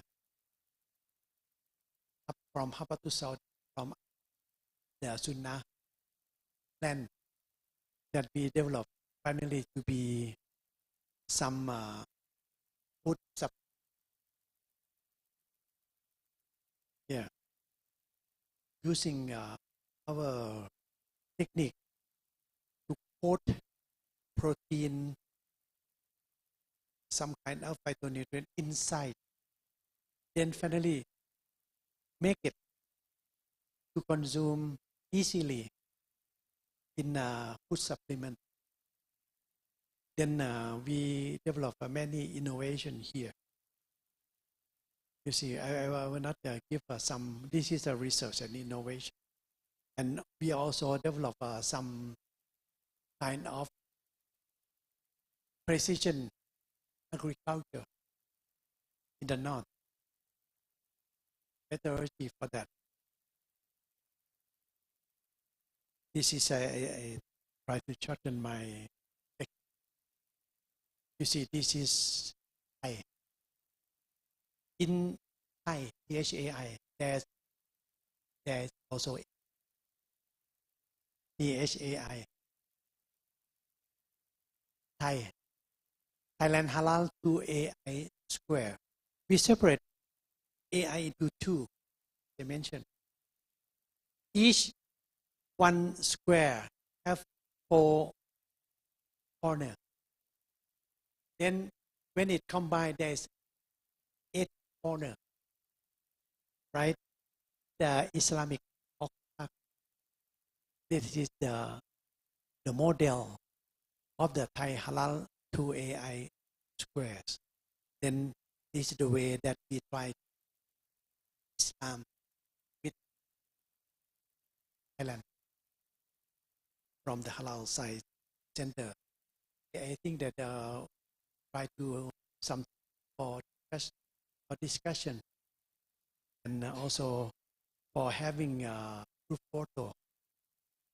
Yeah, okay. Thank you very much.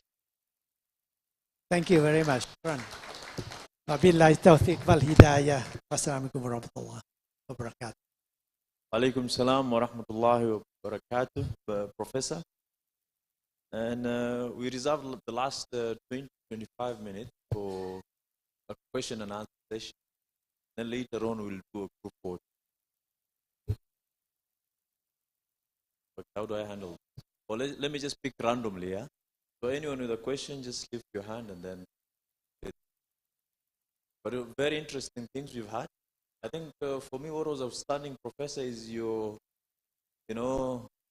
incorporated technology into the presentation.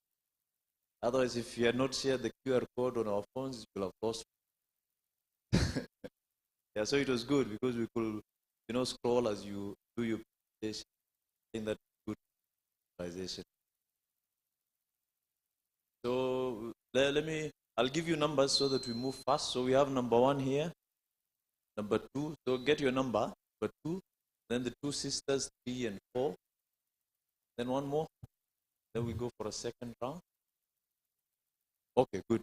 So, and I'll circulate. Assalamu alaikum. Alaikum assalam. My question is been partly answered by your presentation. I was wondering with regard to alcohol, if additive alcohol product. Now, initially I thought it would have been very hard to get ethanol, alcohol, additive respect fermentation product. But you have set a baseline for all fermentation products. Check whether there's an additive product. My question is, what was the basis of that baseline on alcohol? How did you come to it? Because Prophet sallallahu alaihi wasallam says, "Ma askara kathiruhu, ma askara kathiruhu, qaliluhu ram."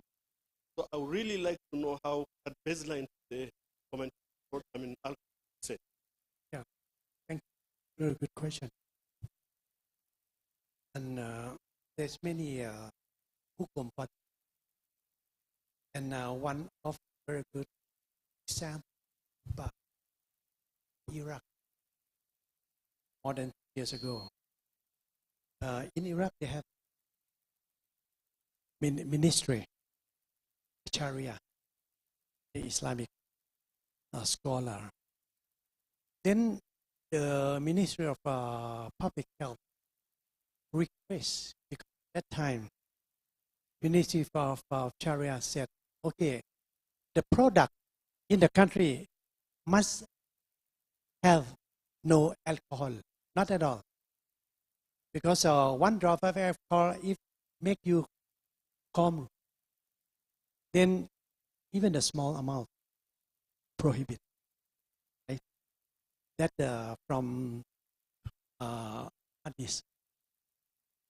Then the reply from the question from the Minister of Public Health, the reply from the Sharia, that should be zero. Alcohol should be zero. If it's happened in even a small amount, that is wrong. Right? That's a good yes. Because the Ministry of Public Health in Iraq, Ambassador left. Yeah. Finally, survey all not Iraq. I think it's a Kuwait. Survey all food available in the market and found that no single food available for consumption of Muslim because all food contain alcohol. You see, they come from the fermentation of bacteria in the air. With the sensitivity of the equipment, scientific equipment now, you cannot find any single food without alcohol. Right? And they become the solution. And then they said there's no food available for the consumption of Muslims because all food are haram according to the hukum. Right? And finally they have to discuss among scientists together with the Sharia people. And finally go to the figure. In Thailand now we use the same figure. In Malaysia or Indonesia, the figure. If it's khamru, if it's alcoholic, add into the food, that's wrong. But if it happen naturally by bacteria, cannot be higher than 0.05, right? 1%. Cannot higher than 1%. This is a figure. Then finally, when the product sent to the lab and have the amount of the alcohol higher than 1%, the Islamic organization will not give the halal certification. This is the way. But anyway, if the alcohol comes from the alcoholic drink, prohibit. Even they try to eliminate all of the alcohol out. This is the way that we use in Thailand. I think also in Malaysia and also in Indonesia, we follow the same Islamic scholar, the same of the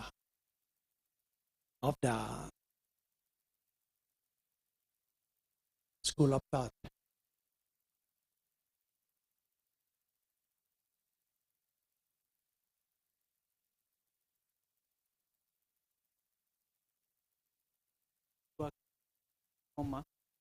Question is, have a genocide that's ongoing right in Palestine, and brothers and sisters losing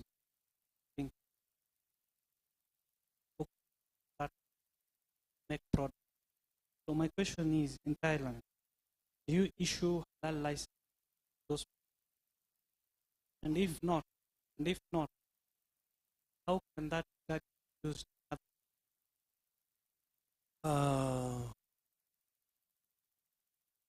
The issue in Gaza, I think, are very serious. Very serious. Especially among Muslim community, also in Thailand. The genocide in Gaza, I think worldwide. I travel many places, Indonesia, you see, even in Turkey. In Turkey, you see. Then finally, there's many American restaurants closed. Come from the Muslim community, not from the government.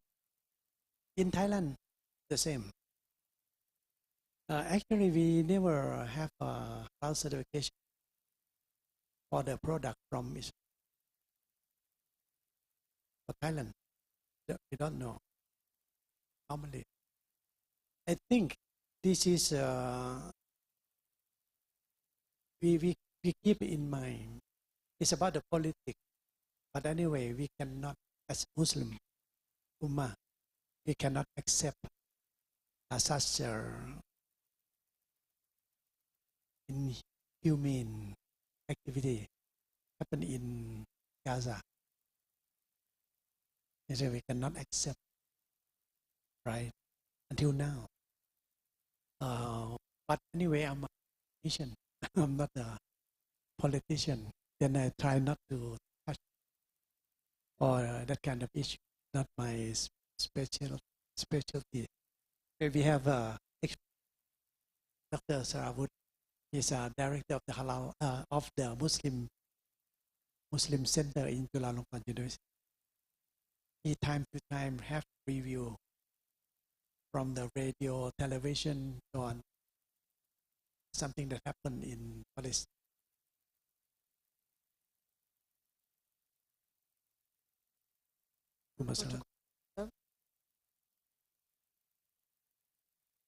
Found work based. So also newly appointed programs director, post chapter for Islamic Chamber of Commerce. We are newly formed, alhamdulillah, everyone. Islamic Chamber of Commerce and Development is here in Kenya, alhamdulillah. I have two questions, very simple questions. One is, do you think we should design a curriculum for the same programs that you have for the younger generation? Because I believe once our children start adapting to this new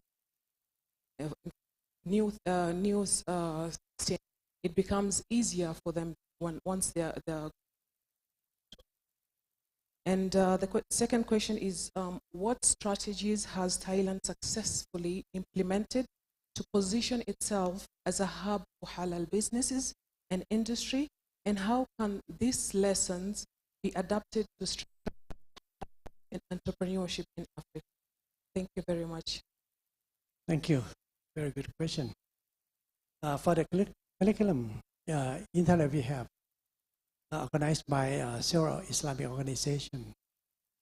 Yeah. But from the Halal Science Center, we focus only for the Halal Science literacy, the knowledge about Halal Science. We try not to involve in the Sharia. Anyway, we have a very good collaboration with side. That's the thing. Another is the activity of the halal accreditation or certification in the region.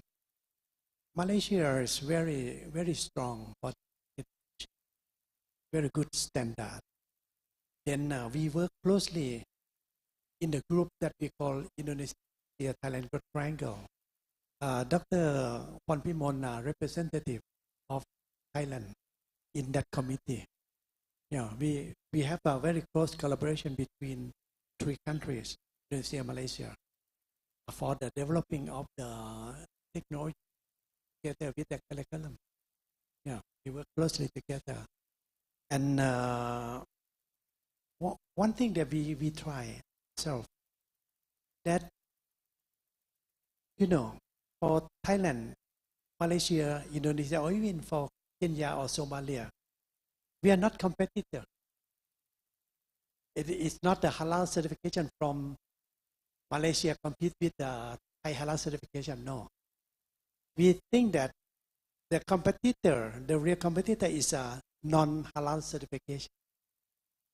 The same product, equivalent product, with and without halal certification. It's a certification from Malaysia or from Somalia. If they're from Islamic organization, we all accept. Very easy. Because if Islamic organization with the authority certifying halal, that is mean that their those responsibility go to them. Easy for us to live, right? This is the way that thing, and then we try to compete with the product without halal certification or without halal accreditation. There's many kind. There's some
thing is they still have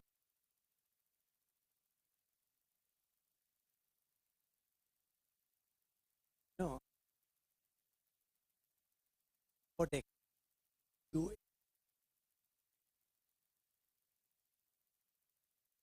see, but to implement, to practice, to factor, to that's still rather different. Then to harmonize standard. In Malaysia, they have a very good with the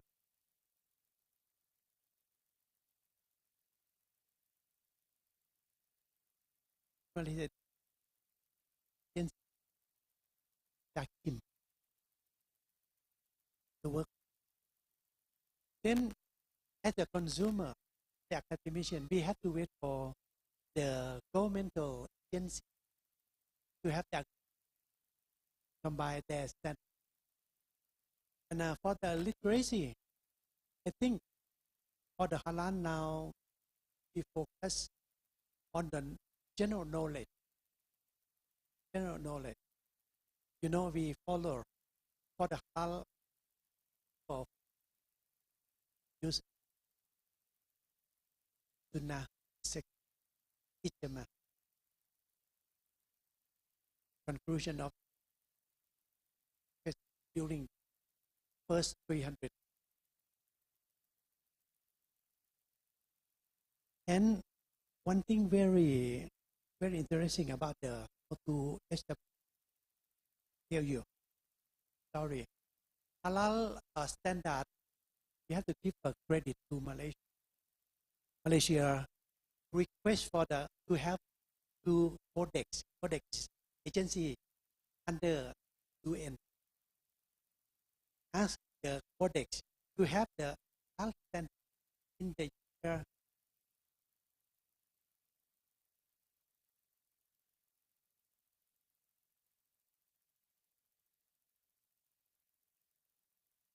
You know, they request to have a halal standard from the year 1981. They wait for 6 15 years. Because all the time when the scientific group discuss, they said the religion, the science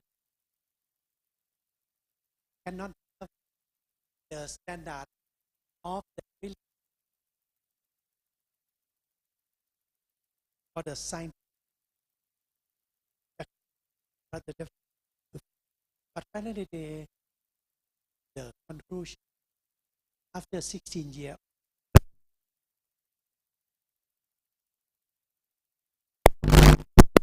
one principle apart from Quran, Sunnah, Ijma, they also have.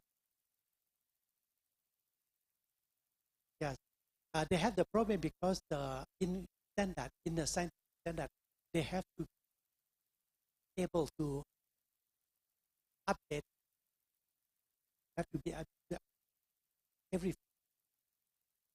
They said, according to Quran,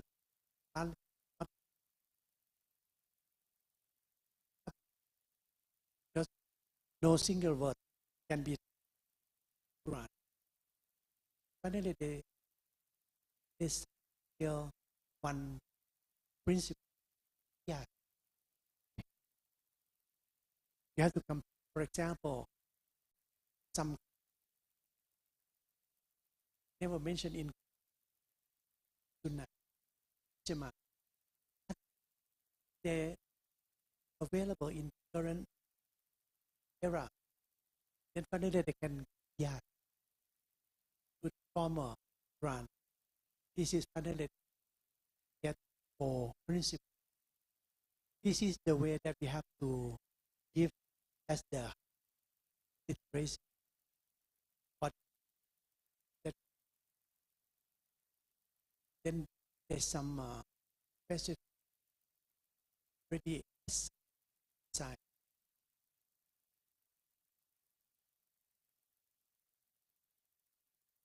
I think this is a good way to follow. Kenya or Somalia.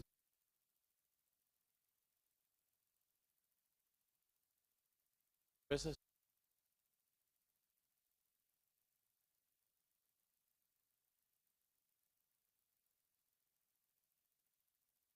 start the Jamal because he has my number.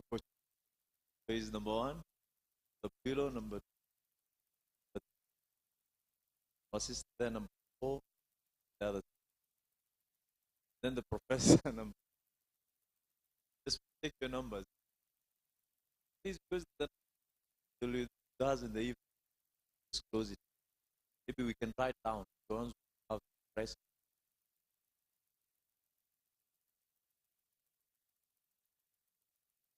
Please also introduce yourself. Yes, so we'll just have one round, Professor, so that we save on time. We'll do the questions back to back. We'll just then we. Bismillah. Assalamu alaikum. My name's pleasure. When you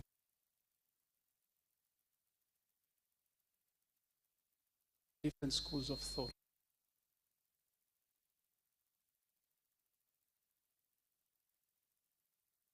Lives, maybe they might. What are the guidelines? One of the reasons that because of I don't know if you're aware, but there is a rise around the world because of globalization of Thai. Normally we have typists used maybe in forms. So when such typists, or we buy them, we don't see. So we need to know typists. Do you have website?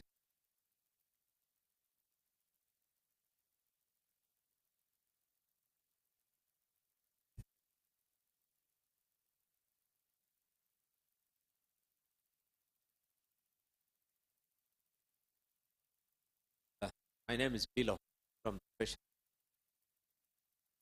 The question I have is short one on the Islamic finances. Do you have product Islamic product do also?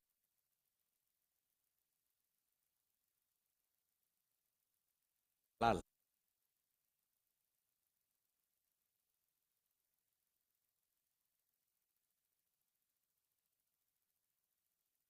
Assalamu alaikum wa rahmatullahi wa barakatuh. My name is Hussein Mukhtar Haj Muhammad. I'm representing CB, HCC East Africa Halal Confirmation Center. We are licensed by SASO, which is Saudi Standard Metrology and Quality Organization.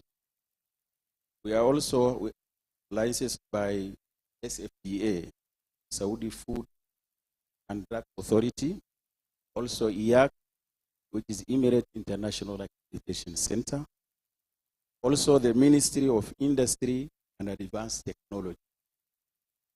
Currently, we have different destinations. Kenyan exporters are taking their meat to Saudi Arabia through HCC East Africa Halal Confirmation Center, Dubai, Bahrain, Kuwait, Qatar. As part of working parameters, we are required to have a contract with ISO 17020 for testing DNA, pork, ethanol in food products. Do you sign contract with CBs? Thank you.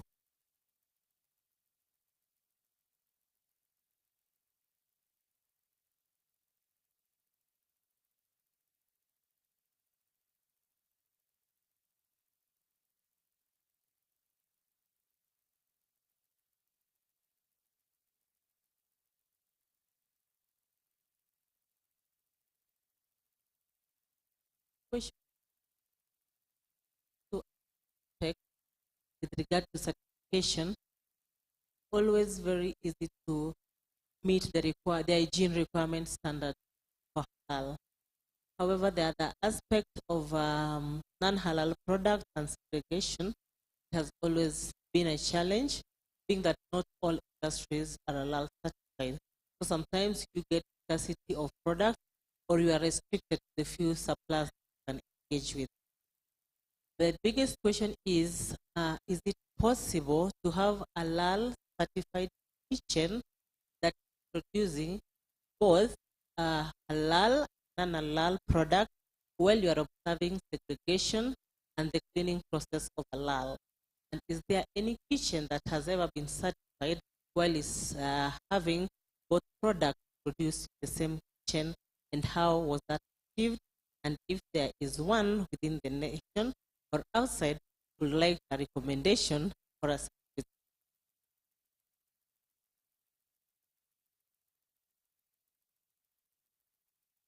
Yeah, I will answer. Assalamu alaikum wa rahmatullahi wa barakatuh. My name is Dr. Halima Sheikh Ahmed. I have two concerns. My first concern is what role does halal science play in the global economy, especially in the 2 trillion industry that. And my second concern is, can halal science encourage sustainable and ethical practice in food, medicine, and cosmetics? Thank you. So first,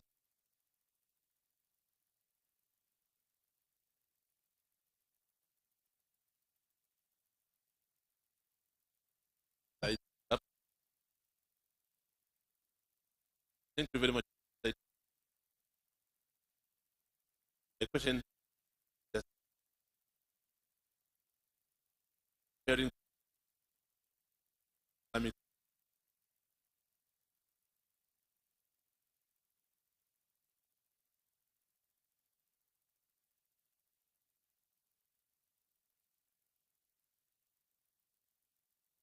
work. Coming to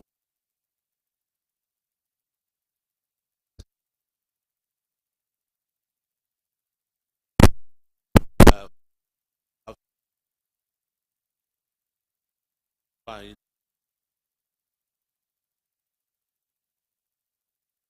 well as airport. This regard, coming from Islamic perspective, where we have we produce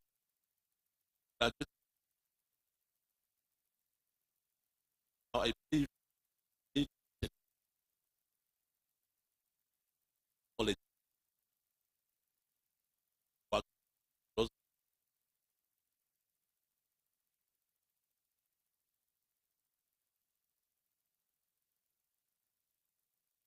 but country we have two as a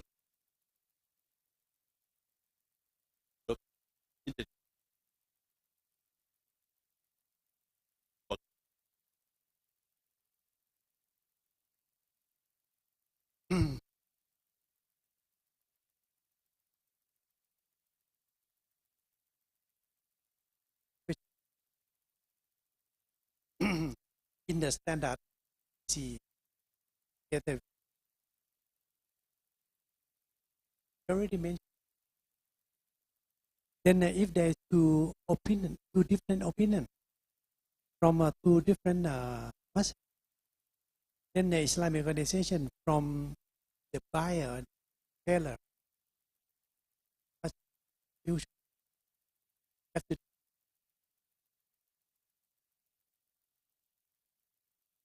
This is the mention. They try to find a way common.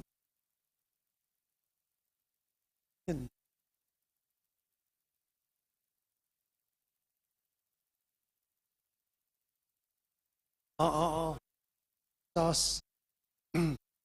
If there is no halal certification, actually, in the Thai source there is no animal. Actually, and anyway, many source producer they come to the halal. Very easy. Try to find the halal certificate.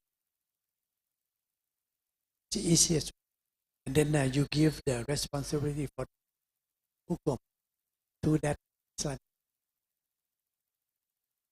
In Thailand, other than Central Islam, Council of, other than that, there are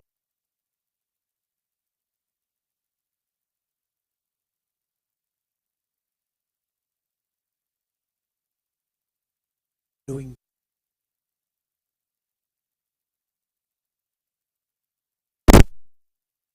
Islamic finance. Same. You already answer to our the question. In Thailand, we don't have positive. Each Islamic finance, they have the fatwa. They take responsibility for fatwa. They are all Muslim. Then they provide for sukuk, takul. Then from the Central Islamic Committee, Thailand never give the Islamic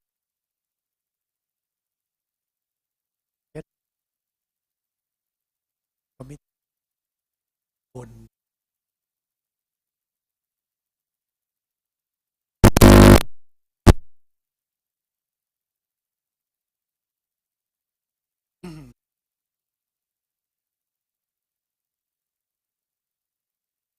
application for halal and non-halal. This is a very good example. Then we design system buffer. This is haram. This is halal. The center develop buffer. And as altogether of the product produced from that kind of kitchen. For example, we have more than 10 kind of fried rice. They're halal. But they put pork fried rice. Then all then we have to separate as a we develop them offer. We implement the system to Thai Airways. Then Thai Airways from Thailand, they have new system. And finally we separate total. Anyway, they have from central housing. Just set this implement the system. Wait for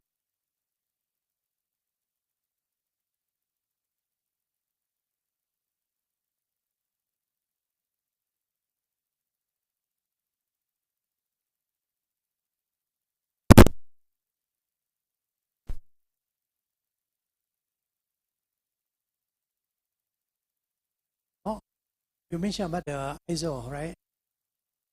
ISO 70. We consider as first laboratory with the certification of the ISO 2017. When we initiated 20 years ago, very difficult because until now we have. And then some agency for ISO, they use our laboratory as reference. Then we can have a cooperation with your country. But you use our laboratory the reference your certificate.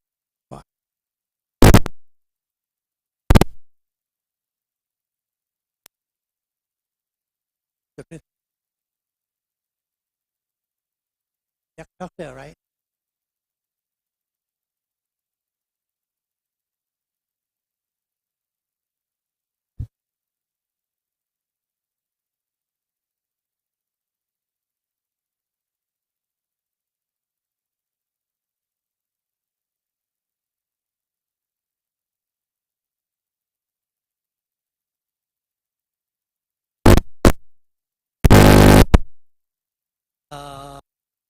The CIMIC, or they already have halal standard for 17. They already have for land tourism, land food, halal food supplement, land pharmaceutical. So they already. Then I think the best way to better contact to the OIC. They already have, but if you like, maybe send them. That's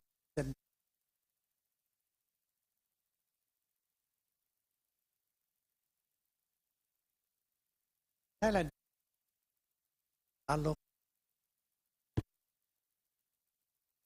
Look like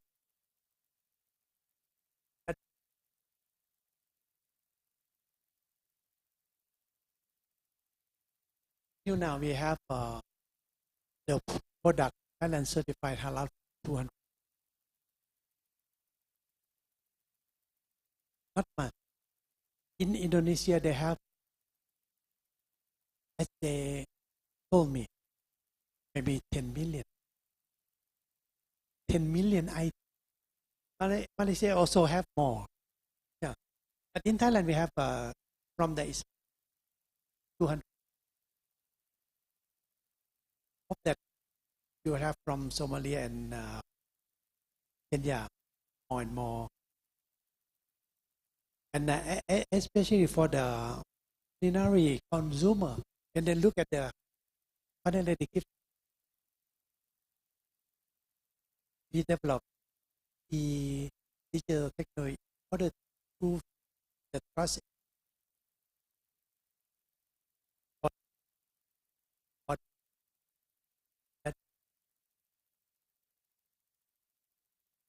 Try to provide some advantage, competitive advantage, the product reducing by preventing in digital tech use. If not so, then as a Muslim, if pay more for halal,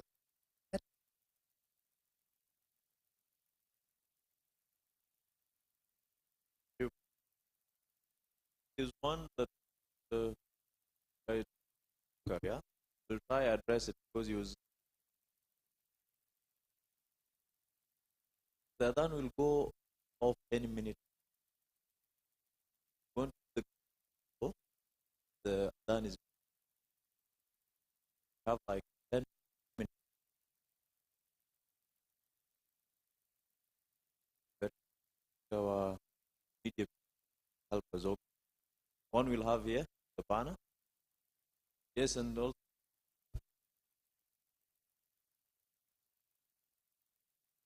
It's related. We proposed to him was that if he can do, or they can do what you call halal audit with the restaurant in Nairobi that use it. So in other words, they go through all the checklists. By the time the team are leaving here, they can get the restaurant location. So they know so I'm not some restaurant not want to go through the process. You know, I think we suggest some hotels already contact them. We say to them it will be better. You want to get Muslim customers, it will be good at it to go through audit. Person his team can go, easy to do it, inshallah. So you know any hotels, inshallah.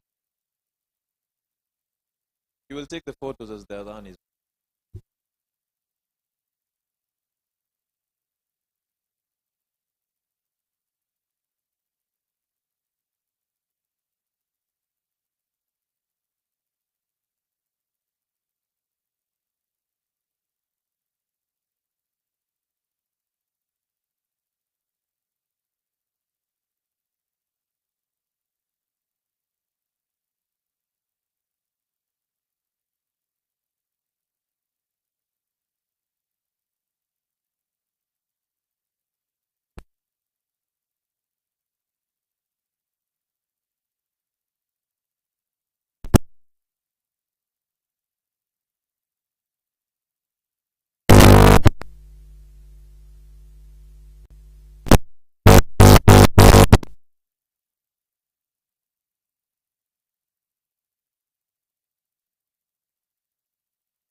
Horizon TV, the beacon for the nation.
So, let's have the second group. So please, when we are done with prayers, we'll be back here at 1:30. Do our lunch for 30 minutes at the library. Then we come back. Yeah, and then the ladies will have their special lunch at the Majlis boardroom. You'll be guided by our. So please just keep time so that we are back up here at 1:30, have the lunch, and then resume it. Horizon TV, the beacon for the nation.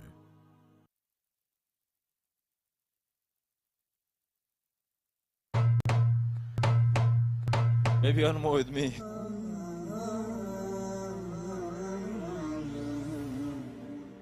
So we give a chance to the sisters also to come join in, yeah? Please. Nowadays they say if it wasn't captured, it never happened.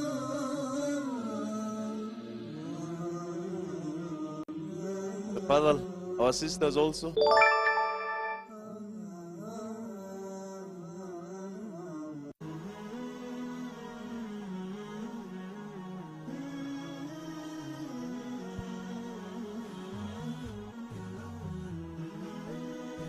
Horizon TV, the beacon for the nation.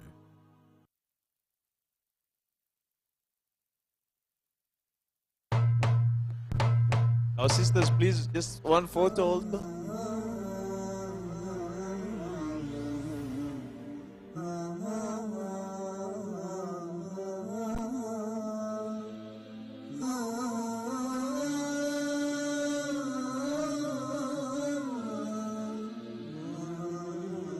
So remember, we are back here at 1:30 for lunch, and then we resume at 2, inshallah.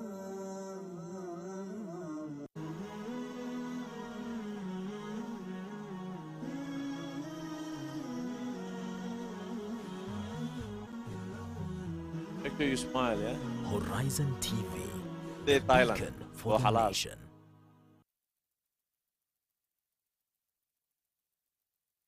Thank you.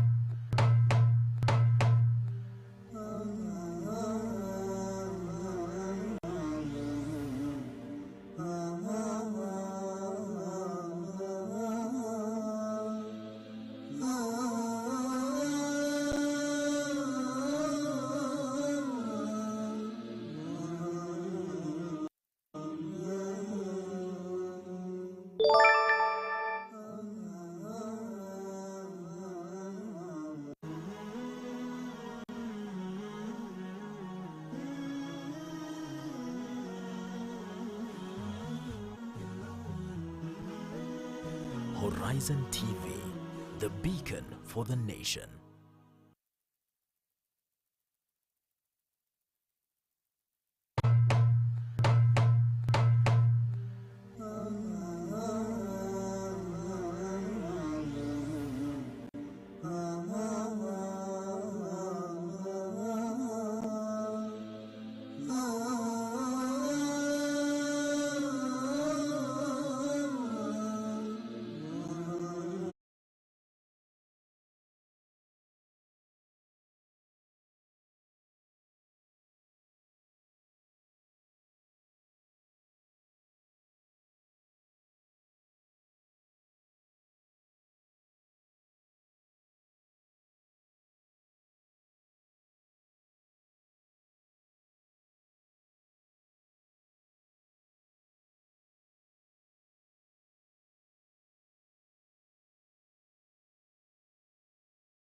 halal forensic science is necessary in the production system.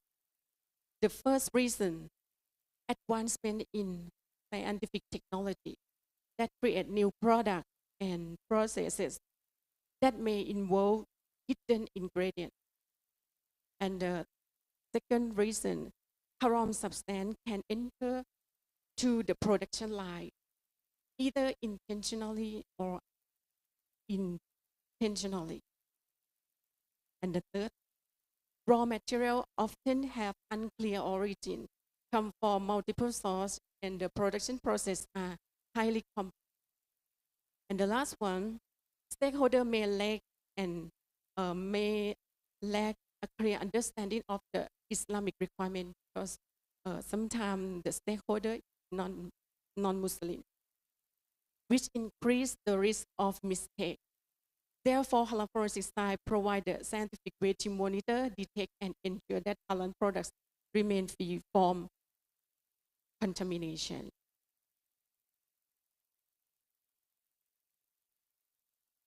Halal forensic science not only use laboratory, but also use evidence from document, certification, interview in whole process of the production.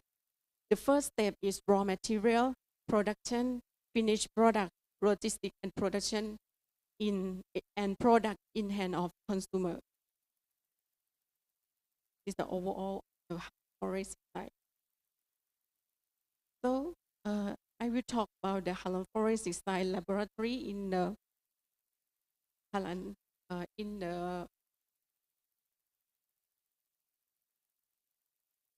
in the HAFO lab in the Chulalongkorn University.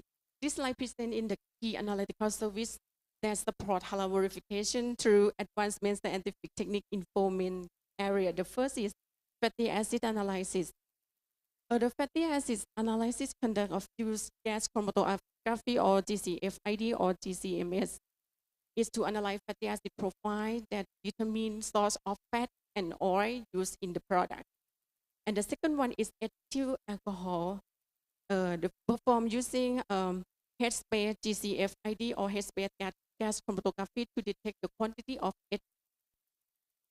ethyl alcohol contained in food, beverage, and pharmaceutical product of halal compliance. And next one is DNA analysis. We use the real-time PCR to identify contamination of non-halal DNA, such as from pork or haram animal.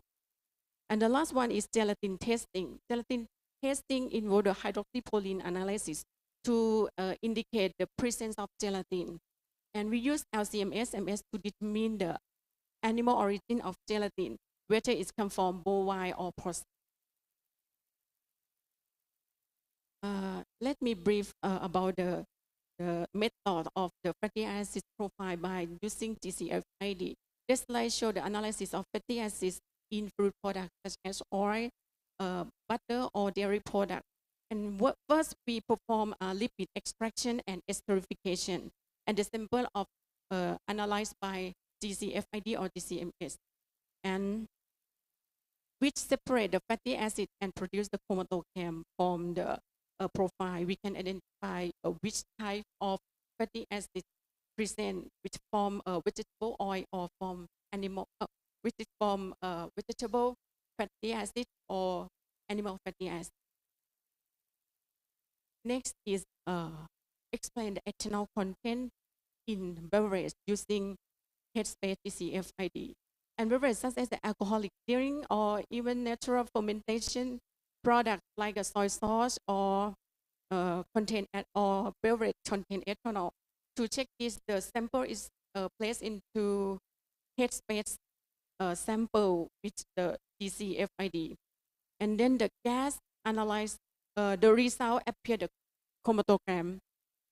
And we can check, we can see the ethanol peak to determine how much of ethanol in the present in beverage. Next one, this is for analysis the gelatin content. We use the hydroxyproline analysis. Because of gelatin contain the hydroxyproline which found in the most of other proteins. This process begins with the acid hydrolysis of the food sample using sulfuric acid and heat.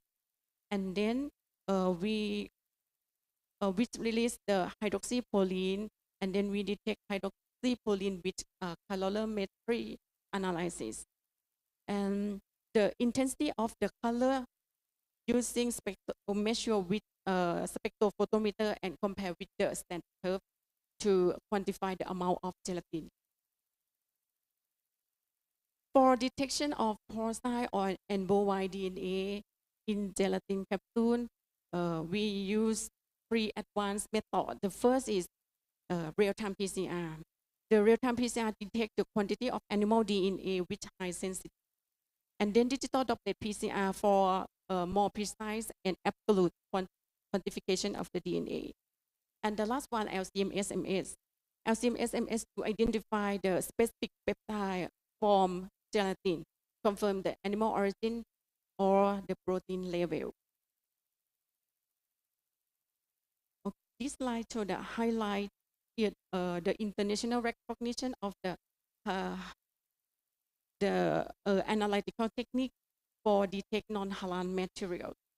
Four main methods we developed by HSC and detect the gelatin, ethanol, fatty acid that published in the Handbook of Halal Food Production and the Journal of Food Protection. And the Halal Forensic Science Laboratory of the Halal Science Center, Chulalongkorn University, received the ISO IEC 17025 laboratory accredited from the Office of Laboratory Quality Standard, Department of Medical Science and Ministry of Public Health. Okay. I will show you about the advanced technique to detect the DNA. This is the development of the multiplex real-time PCR technique to detect forbidden animal contamination in halal food products for laboratory service. Sorry. And we can detect genes by multiplex high resolution melting analysis. We can detect pig, dog, monkey, rat, cat, donkeys, snake, frog, crocodile per one rat. Okay. This slide presents the strip case based on nucleic acid lateral flow developed to detect contamination from the haram animal species in halal food products. This method is fast, simple, and practical for on-site testing. This innovation was recognized with the Gold Award at International Innovation Technology Exhibition 2025 in Malaysia, received by Dr. Anat. And today, Dr. Anat will provide a demonstration in the outside. Next. Now we move to the case study and real-world application of the forensic science. In this part, I will share some real case study where a scientific technique were applied to solve the actual problem. The first case, the fake beef mystery.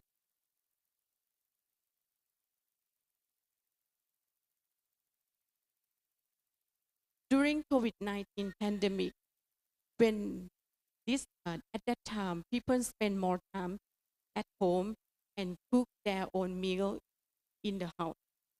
Muslim consumer brought meat to prepare for his family, but he was ready to cook and he noticed something unusual, such as textures, color, and smell at the steam right. So, concerned about whether the meat was truly halal, he decided to send the sample to the Halal Science Center for testing.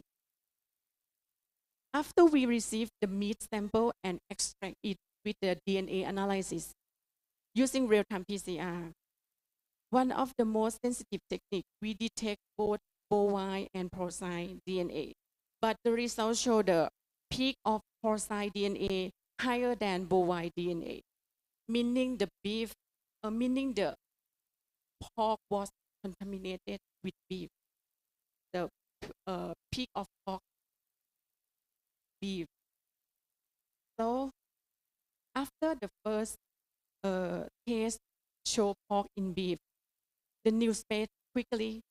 Many people sent meat sample to the Halal Science Center to check whether it was real beef or mixed with pork. The test results show that all of these samples was not real beef. There was actually pork mixed beef that's made to look like a beef.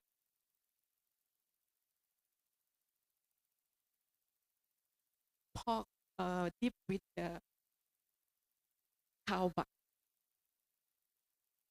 This explains why. The reason one, during COVID-19, many people brought meat from local seller or online application. Some seller didn't even know where the meat come from. And the second reason, because beef was expensive than pork. Some use pork to sell as a beef. And many Muslim buyers trust them with checking for the.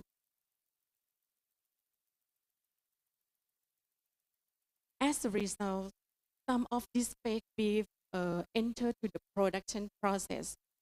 Mislabeled pork made its way into factory, and later beef meatball was found in certain pork DNA. How it shows how upstream problem can affect the finished product. In the real case from 2022, involved the random testing of beef and tendon beef born from the supermarket in Thailand. Laboratory result revealed pork DNA in the product labeled as a beef meatball. And as a result, SICOT revoked or removed the Halal certified.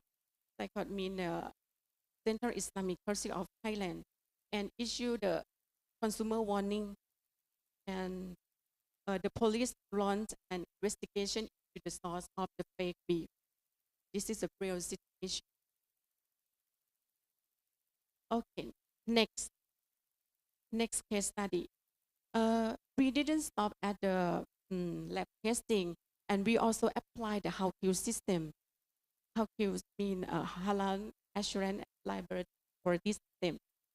For example, in the confectionery factory making gummy candy, and we found that gelatin was one of the main ingredients. The gelatin can come from different sources, either halal like a bovine, and non-halal that come from porcine or pork. We advise the factory to send the raw material to our laboratory for testing, and this way we could make sure the gelatin was halal or safe to use in their product.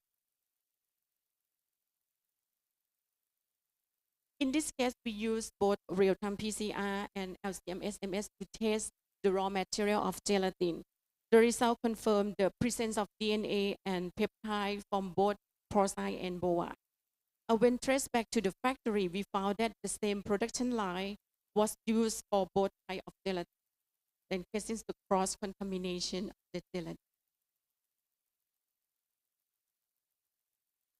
Next case study.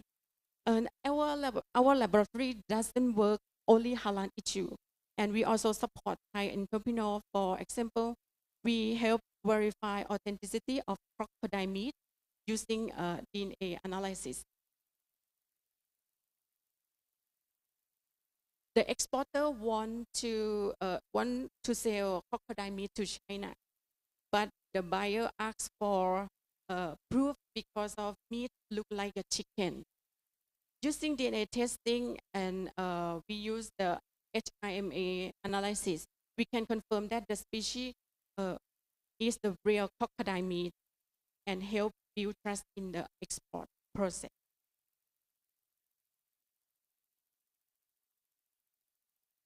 And I'd like to share with you a news research. And our work on the halal assessment of the alternative proteins. And today, alternative proteins such as plant-based meat and insect meat and lab-grown meat are become more and popular in worldwide. But for Muslims, it's important to make sure that these products are truly halal, start from their source or to their product. In case of insect protein, in Thailand, the alternative protein available on the market are plant-based meat. For the insect, for the lab-grown meat, it's still in the over the research. For the insect, foreigners often why Thai eat insect. The reason is cultural, especially in certain regions of Thailand where insect consumption has long traditional, and this made insect protein more accept here than the many other countries. Although cricket protein is highly nutrient and it is still not very popular in Thailand. It is in case in insect protein. Or even though plant-based foods come from plant, everyone think about this halal, but they are not always halal. They might be made on the same production line as non-halal products or certain hidden animal-based ingredients such as gelatin or glycerin. And also, vegan label does not guarantee halal status, so Muslim consumers still need to be careful when using with the with the plant-based. Okay, now the Halal Science Center is ready to address the issue by developing the DNA-based detection method that can differentiate between animal, plant-based, insect protein using multiple HIMA analysis for identifying the type of DNA present in the food product.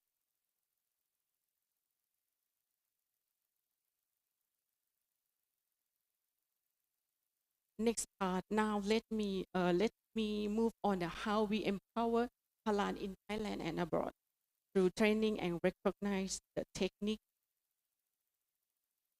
The Halal Science Center has launched the training and practical program for students who are interested in the halal science, such as the students and scientists like from scientists from Pakistan, Uzbekistan, Indonesia, Malaysia. Slideshow the scientist from Pakistan and Uzbekistan. And last year and this year, we received the Omani student for participant in 4-week Halal forensic science training program, including the study visit of how Q system at the Halal manufacturing facility.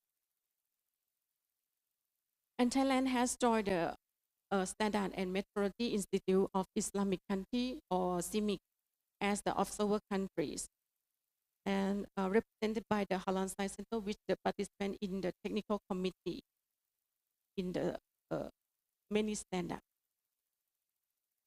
And we were selected to transfer Halal science knowledge and technology to participants in African country, in Uganda. In this training, there are 30 participants from 13 countries.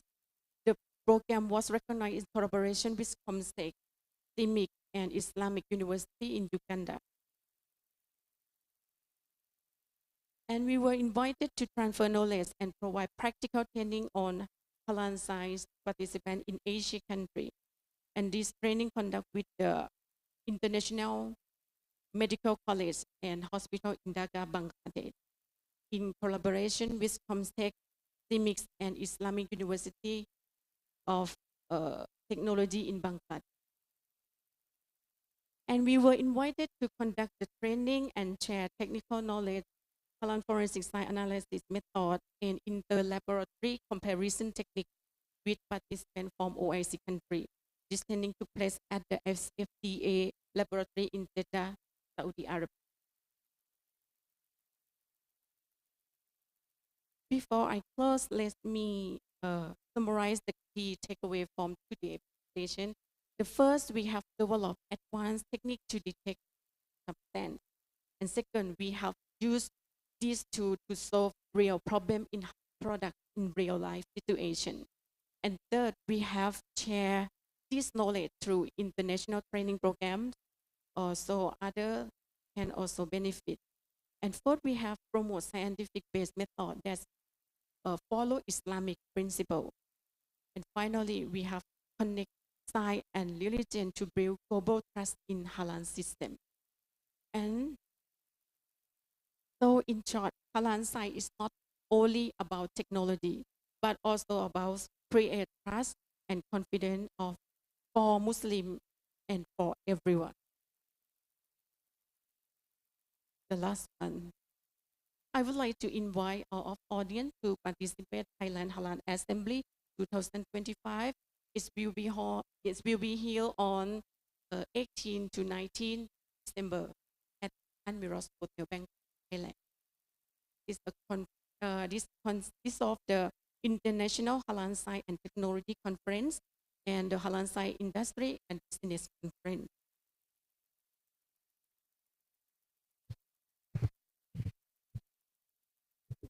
Thank you, Dr. Hamida.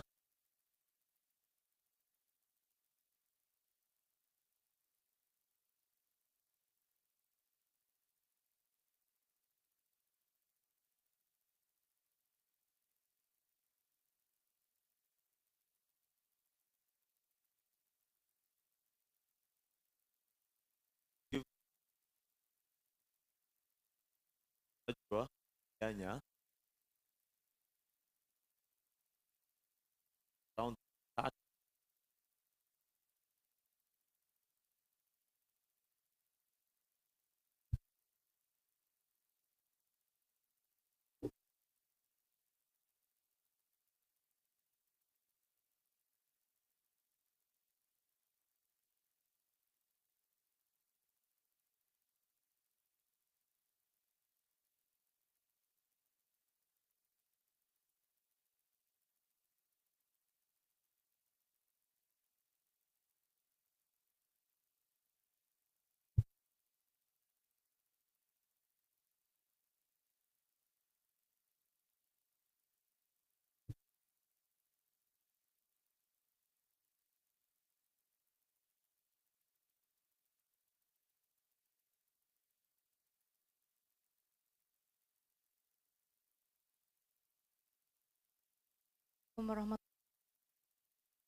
Today, I would like to wish develop local market.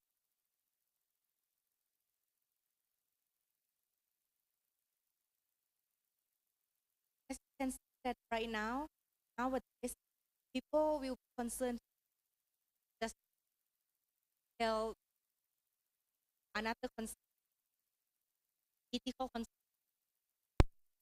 But halal is also one very many get for many not just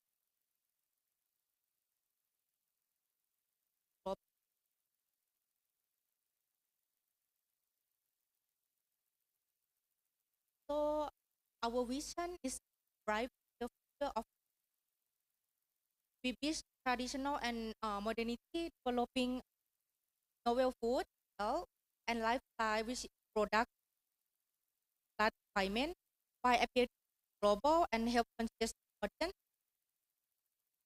This approach also created value for Muslim consumers, wider market for ethical and quality assurance products.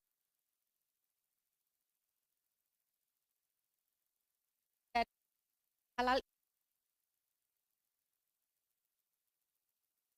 So my focus. First one is that halal product innovation, how we develop well food in order to serve health and lifestyle meet halal standard and requirement, which is also appealing to a diverse global market. And secondly, market responsive, addressing both of like particularly like and growing on plant-based product, sustainable, and also protein food. And lastly, I will focus on the trends because right now, not any part of our life can see that nobody is no smartphone. Everybody have. So in halal also we have smartphone in order to utilize or to utilize the smart to check or to trace back the halal state. So deliver halal food.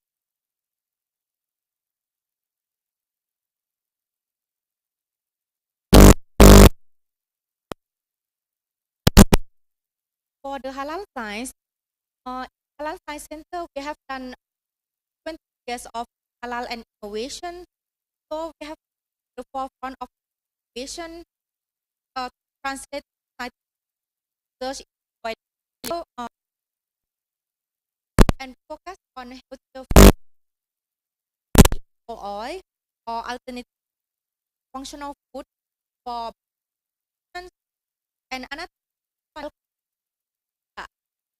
I'm not sure if but at focus on halal, but right so many many buyer that so we have developed for lip balm, pro extract, and for health. So might be surprised that I was Islamic as from halal potential of Islamic or Quranic people that can be utilized so can help people known about a benefit of Quranic book and it also can be sell Middle East. That's what I so try to develop product from. Secondly, we also focus on we utilize the waste product from the herbal like Thailand, vanilla seed oil. Vanilla seed oil used for consumption. So some of formats,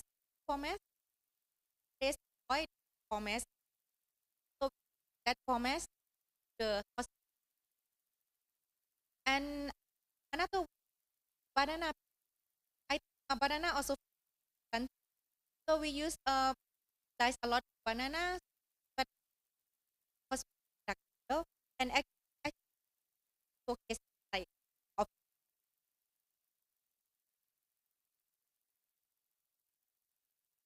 So in order to responding to consumer needs, of course, we have to see what kind of right now from them, right?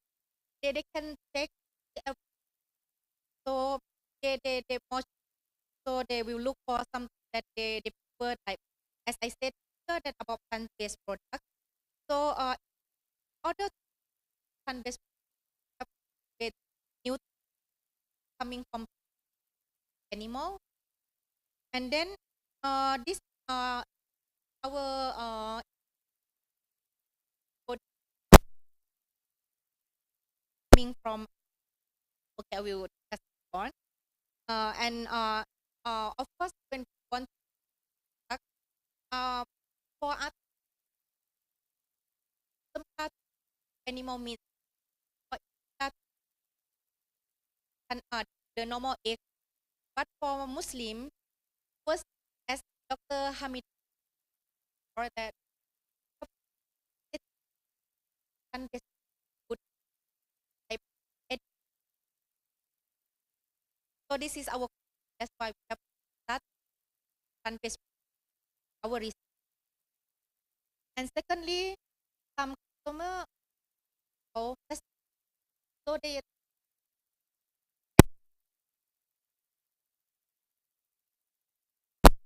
from sun, not from so they and so use example of product that so the first one is cocoa oil. So palm oil and perilla so that they got balanced acid that good. Secondly is measuring.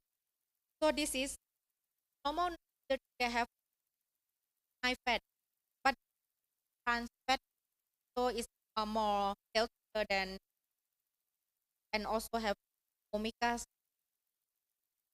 And then we also have a stir fry sauce. This is good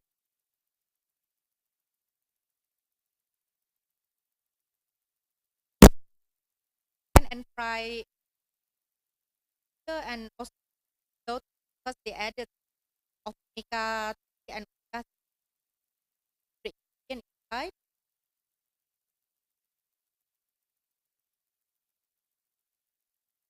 Next, I'm with of but our of corn. What there is good as the food as and can fight very fast, growing. So of the product of salad. So the salad dressing just add 45 protein. Some salad. So let's say some of elders would like one so they can have salad. And another one is cracker.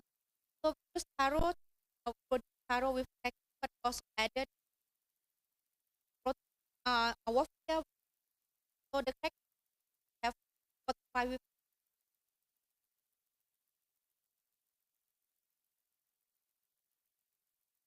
habatus soda. For the habatus soda, we have encapsulated habatus soda as that habatus soda very bitter to added product. So I try to encapsulate some microcapsule or powder form with whiter. So the first good, good. Secondly is also the smell of the taste of the whole of from habatus soda. And third also can post harvest. So can of the habatus soda more than normal oil. So our study we have developed protein powder added habatus soda and then custard. That's why we use it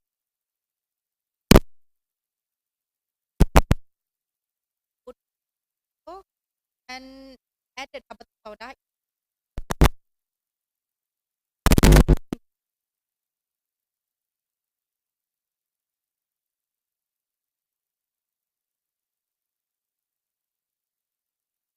And then third, I also developed coming salad coming from habatus and added so so but when we add formulation can make purple function. This one plant-based that uh, plant-based egg we have won per award international which I have just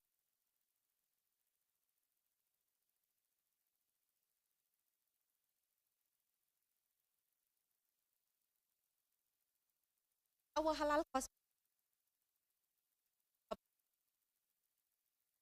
we added we have produced frozen soda, and it shows that when we add as the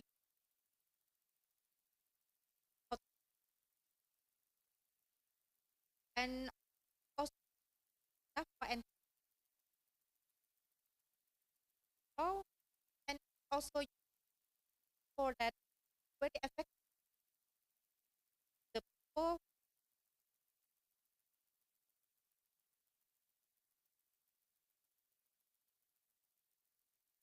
We have formulated antioxidant lip balm oil what coming so it's actually from because oil when cold press oil for and that have it good and good for you.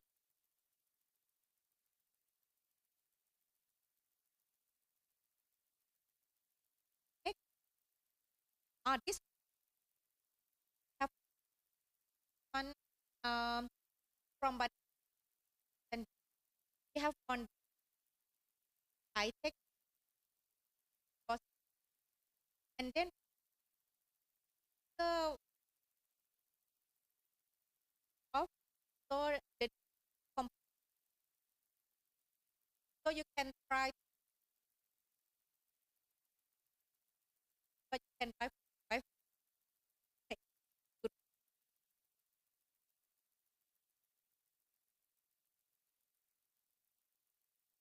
and this day already but why we have because as said, and most of the worker of the non halal right. So one but when it hand and for the hand are halal, that's why for the to help and we also have take and you on web page of for Islamic and that so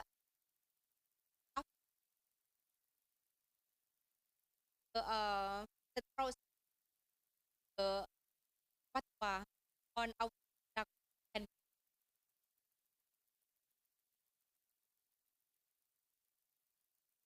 that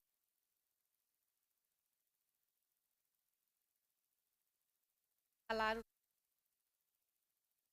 that information or so of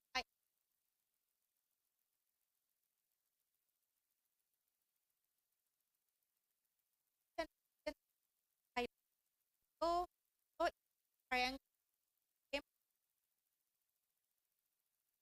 Okay, let's go to Indonesia. So let's go so famous for tourists.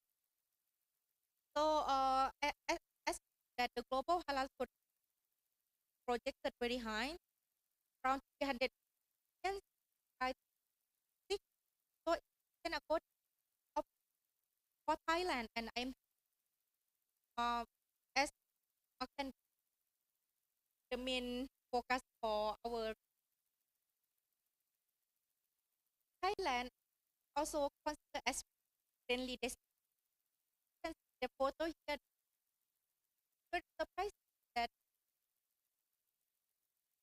from the Thai and take them I ask when they and coming Thailand for the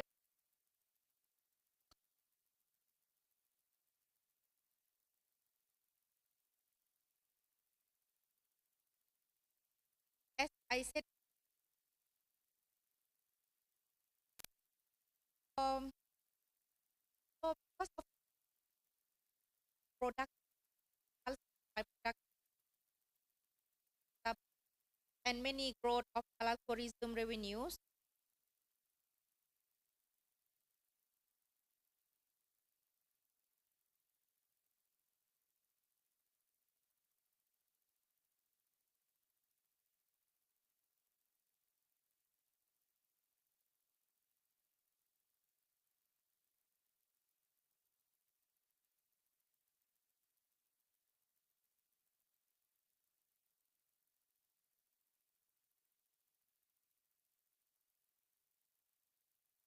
Long and players the airport, but they have player and also the mall. Most of the mall, big mall, will have Muslim prayer rooms. Yeah. And then we also have like friendly.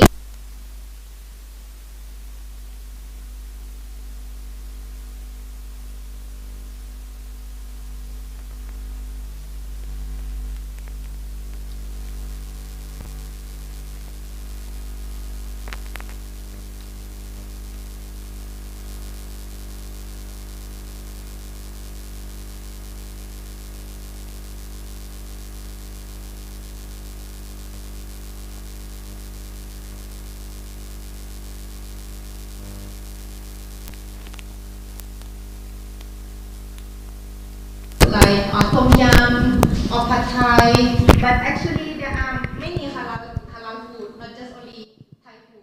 we have Chinese halal food. We have Chinese halal food, and we also have like Arabian food also. So means that if you go to Thailand, you don't have to worry about food. There is many type of food or variety of food in Thailand.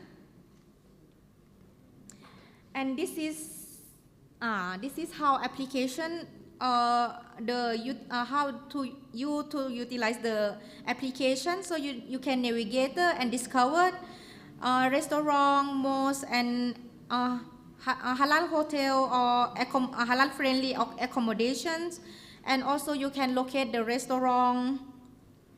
And then it's also allowed you to see the local business and cultural guide where for you to travel.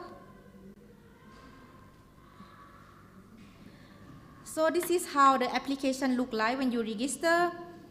So you just register your name and your country, and then confirm. Then you will come to the application. And when you see in the application, you can see the green symbol is for the mosque, and the blue one is for the attraction place, and the red one is for the restaurant. Yeah. So we want to help the Muslim traveler who coming to Thailand, because actually we have many halal restaurant, but sometimes nobody to ask. Yeah. So application is more, so it's facilitate the Muslim traveler when they come to Thailand. So I think this is good example for your country as well, because you are Muslim is not majority in your country as well. So you can use our experience to improve from your country.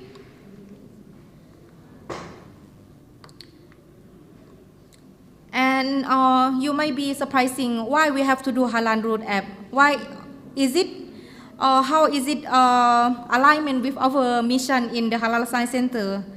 Yeah, of course, because we want to integrate science with religious principle, and secondly is to promote of halal economies. Because that some restaurant is not known, although they have make delicious food. But after we have added them in our application, so it's become knowing worldwide. So yeah, of course we encourage them to be in our application. And thirdly is development of knowledge and technology transfer. So it's dissemination of knowledge in halal science and capacity building for local communities in halal product manufacturing. And lastly is to promote halal tourism. Yeah, this is one of our missions. And just to briefly just to show you how we have conduct the halal route application, we are not just only added any of name of the restaurant from Google or whatever.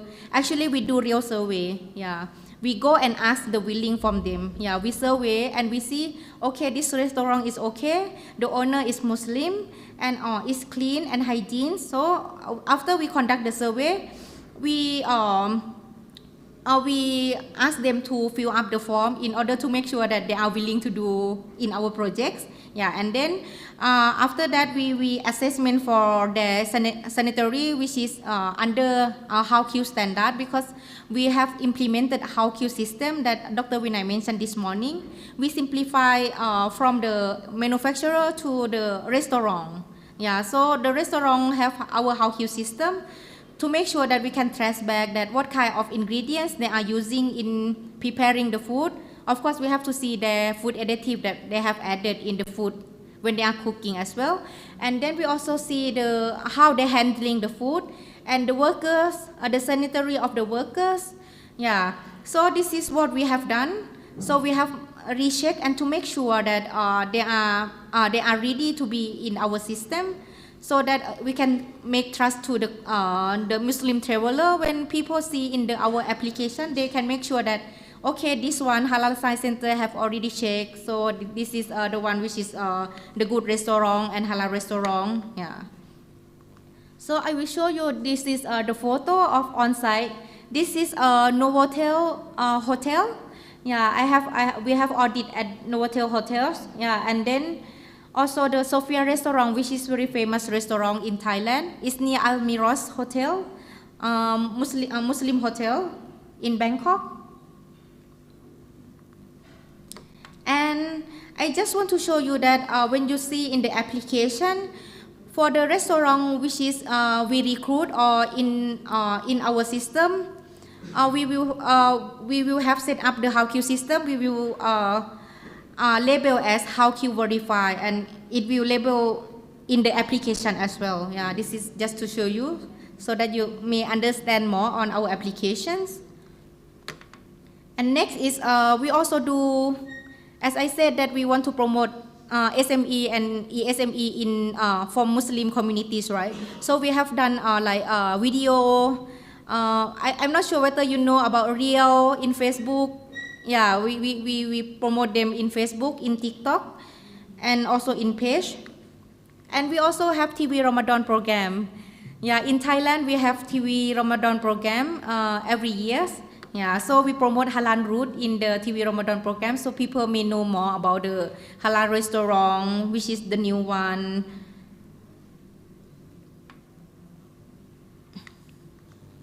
Okay, next. So who is benefit from this application? Of course, first one is Muslim traveler, right? So it enhances convenience, trust and assurance, and authentic experience. And secondly, SME and MSME, because it's wider market reach to them and increase visibility, and also can create economic growth as well.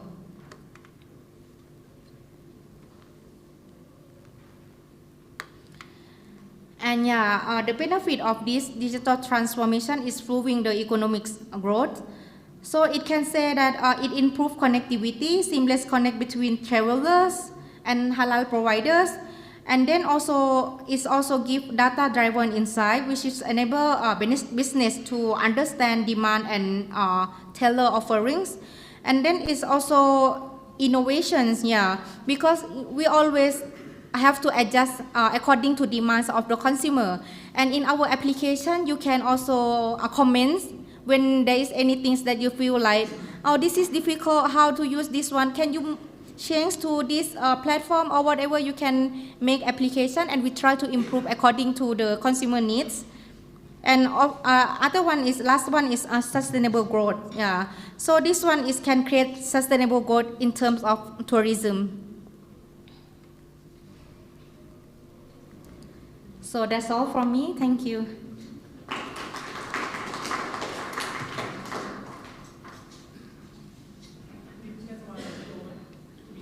Sorry, I got video, yeah. I don't want you to miss our video. Yeah, last one is video.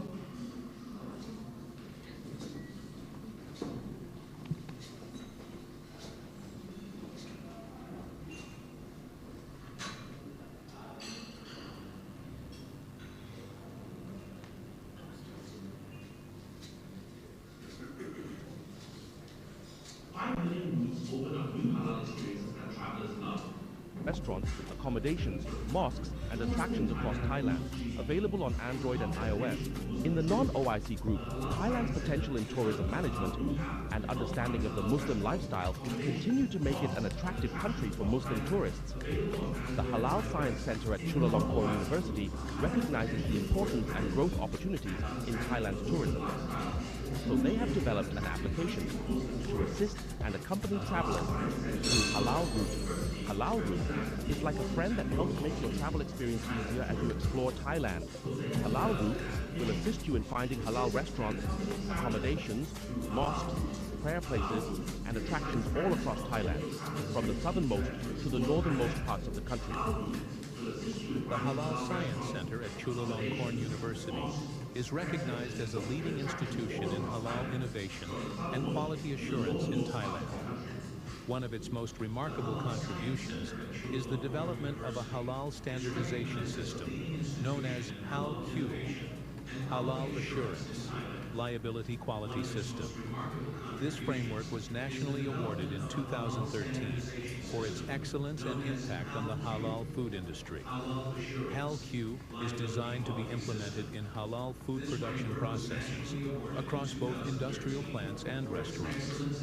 It ensures that every step, from sourcing raw materials to preparation to final service, strictly follows halal principles and guarantees high quality and safety for consumers. Restaurants certified under the HAL-Q system give Muslim consumers and tourists greater confidence when choosing where to dine. This certification demonstrates Thailand's commitment to upholding halal integrity and promoting trust in its food services. Additionally, restaurants that achieve HAL-Q verification are now listed on the Halal Route mobile application. This application serves as a valuable tool for tourists, helping them easily discover halal-certified dining options and enhancing their overall travel experience throughout the country. It's available as a mobile application that you can download today on both Android and iOS.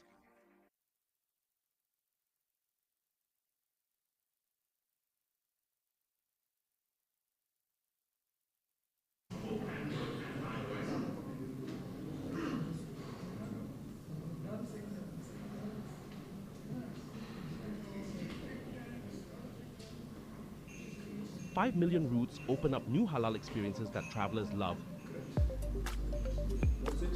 Tourism in Thailand boosts GDP. It's a top destination for Muslim tourists. The Halal Science Center developed the Halal Route app to help on the halal. Thank you. We have had two great presentations, one by Dr. Hamida and the other one by Dr. Najwa. So we will open it up for discussions. We have about 20-25 minutes, so we'll take maybe questions, discussions, comments. I've seen quite a bit of very interesting stuff, including how extracts from banana can be used for cosmetics and all that. Where I come from, banana is only used for the pilau. You know, once you put pilau, you have to put banana and eat it. Question number one. Yeah, thank you, Dr. Najwa and Dr. Hamida. Hamida, yeah. But as you're presenting, I was looking at some of the animals whose meat you are certifying as halal. I don't know whether it's the culture where we come from or not. When we saw the cricket, I wish you looked at the faces of the people here. Maybe the locust. Maybe we can talk about it, Jarad. Then the crocodile meat. Now my question is this. For some of these animals, because for me I see two levels of halal certification. Step number one is the animal itself. Is it halal to be eaten? Then step number 2, whether its meat has been contaminated. So I don't know how you navigate that. And I'm telling you, maybe I am biased because of the culture. In the culture where I come from, there are certain animals you don't even discuss. You don't even look at them. But I see 2 levels here. I was imagining somebody, when we say powder, cricket powder, I was imagining making our favorite food, ugali, made of cricket flour. Okay. Any more questions? Maybe we take like 5 and then we leave it. We give them time to answer. My question is based on the protein shakes. Protein shakes, yes. Yeah, Dr. Nadio. Now, some of us might be using the protein shakes for health reasons or for gym or for whatever reason. But I needed to know what is the take, or according to the HLQ, what is the verdict that have been given by the scholars with regards to protein shakes? What are the things that we should watch out for? Because we only buy them and it never crossed our mind we need to check if it's halal or not. Secondly, I needed to know if you have the product that you made, the protein shake of herbal soda. Do you have it here with you? Yes, thank you. You have it outside.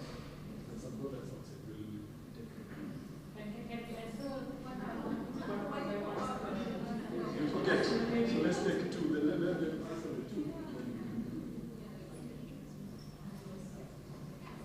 For the first question, cricket, now we cannot identify the difference of the insect because of the primer of the DNA is the same. So now we can identify we can detect the source of insect and whether source of plant-based and for animal, but not can identify cricket or locust. I cannot now, but in the future, inshallah, we can detect in each species locust or cricket. Okay.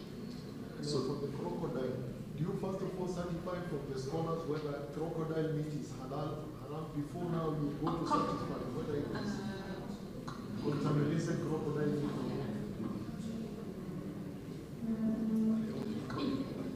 Crocodile is haram. Crocodile is haram in Islam. In Islam, but we use entrepreneur to we help entrepreneur, Thai entrepreneur to export crocodile to China. They non-Muslim. So we certified as halal. Not certified. You certified as crocodile. No, not certified, but check with laboratory. Okay, can I give more information because we do the research together. In Halal Science Center, we do about Halal Science and we do halal and after we use scientific to help entrepreneur because we have a technique that can use for identify the DNA, but we use this technique to check the contamination of some other meat in crocodile meat, but it's not for halal certification. But yes, for just help entrepreneur that they need to send the real crocodile to China, but they need to check that in crocodile meat the contamination with other meat or not. So you can certify this crocodile meat is not contaminated. Yes, that's not certified for halal. That's certified. Yes, check for contamination. No, the question I can stretch it. Yeah. I am an entrepreneur. It's just an example. Sending pork to China. Yeah. And I want you to certify for me whether this pork is contaminated. Can you do that? In our lab, we just send the report that have contamination or not. If some company would like to know that the product have contamination of pork or not, or this is pork or not, we can check for them. But we not certify, we just send the report that the result from the machine only. This is pork. Yes, just that. Yes. No contamination. Thank you for that clarification. So there is also they're also providing scientific services, because somebody was saying he was exporting chicken, but in that chicken there was crocodile meat.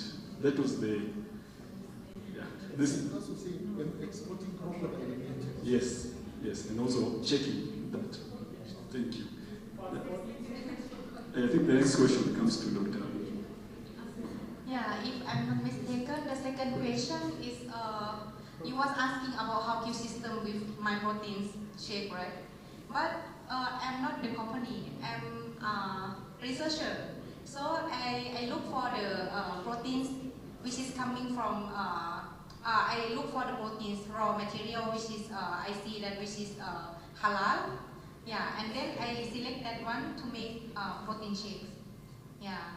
So HowQ system is for the manufacturer and for the restaurant, as I said just now, that HowQ system, we develop this HowQ system for the restaurant and for the manufacturer, because some manufacturer, they are non-Muslim, right? So the non-Muslim, they have no background about halal. So we have to teach them about what is halal, what kind of product you cannot introduce in the food products. And yeah, later on we will on-site and audit, as I showed in the Halal Food video just now, that we have to see on-site also what kind of ingredients or how they prepare or do the manufacturer production line. Yeah, this is HowQ system. Yeah, just to explain more, elaborate more on the HowQ system. And for the proteins, yeah, I already answered, yeah. So I choose myself, so I know what kind of ingredient I have added inside. And for powder, you might be concerned about powder as well, that if coming from other place or other researcher, they can use gelatins as a raw material or active ingredients to make microcapsule of the habatus sauda also. But in my case, I use prebiotic to make protein powder, not protein powder, the habatus sauda powder. Yeah, so whenever anything coming in the powder form, it can be contaminated with some kind of ingredient as well. So a better thing for you, you have to check from the manufacturer list. They will have, we call COA, certificate of analysis. So in the certificate of analysis, they will mention everything, whether this kind of product is coming from what, yeah. So you have to check everything before you started to do your research work. Yeah, this is how we make it in our institute. Let's take two more. I think Robert and my elder from Somalia.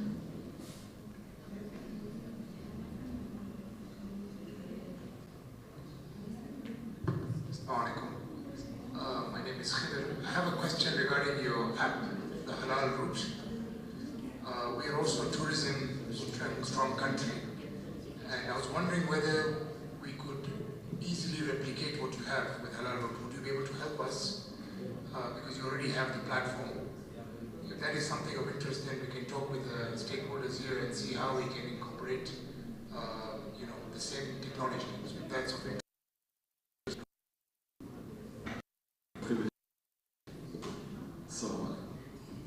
Assalamu alaikum. My name is Burhan. I have two simple questions. The first one is, can someone add products to the app? The app, that's the digital app, the road. Can someone add his ingredients and products and food and maybe cosmetics? And what steps do we have to take to add that product?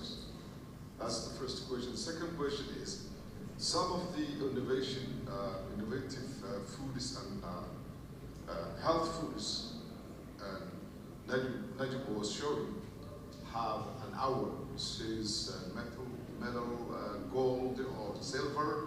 Who gives that hour? Is it by reviews, or by sales, or by certifying body? Who gives that hour? Thank you. We take two to each and then go ahead. Thank you.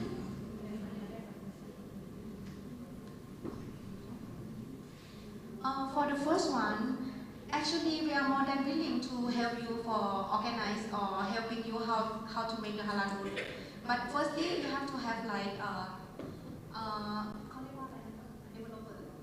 Firstly, you have to find IT developer first, so that we can explain how our ideas and how they can create it in your country, and then we can teach you how to elaborate more on the system, how we do conduct the survey. We can sharing you the experience inside if you want to know anything. Yeah, we more than willing to help any country who want to do this one, because it's very benefits to other country as well. Yeah. And for the first question from other, you asked about, I forgot, what was the question just now? The question was, can we add halal products? You mean Halal Root app, right? Halal Root. Halal Root app, you cannot add anything. I mean, it's only us developer who can add it. So means that every name in there is added by us, not by the user. User only can add their phone number and their names in order to use the applications. Yeah. But for another one, blockchain, you want to answer for the blockchain? Because we have two technology, right? This morning, Dr. Vinay also talking about blockchain. For the blockchain, it's different story. For the blockchains, we have consent with the companies.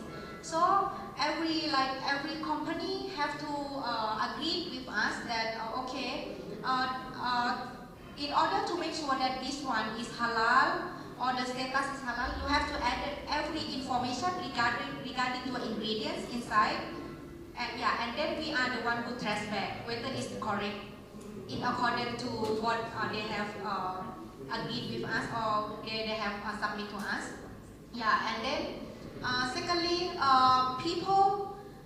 user cannot add anything inside. They just can check whether this product is halal status or this product is from the halal company. Yeah. One more from Professor.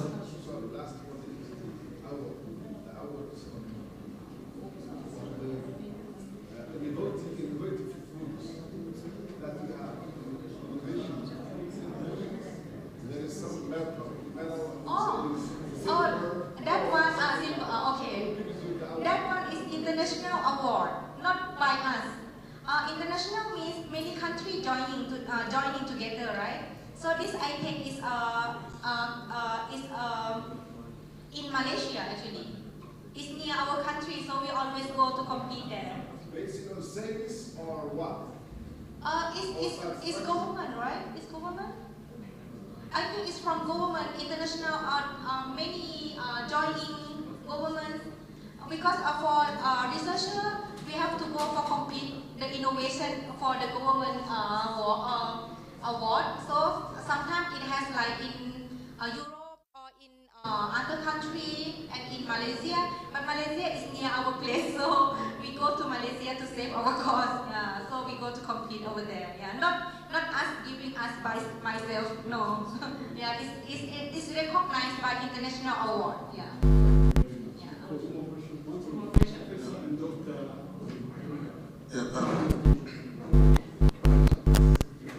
Mine is not a question, but I think it's a point of information.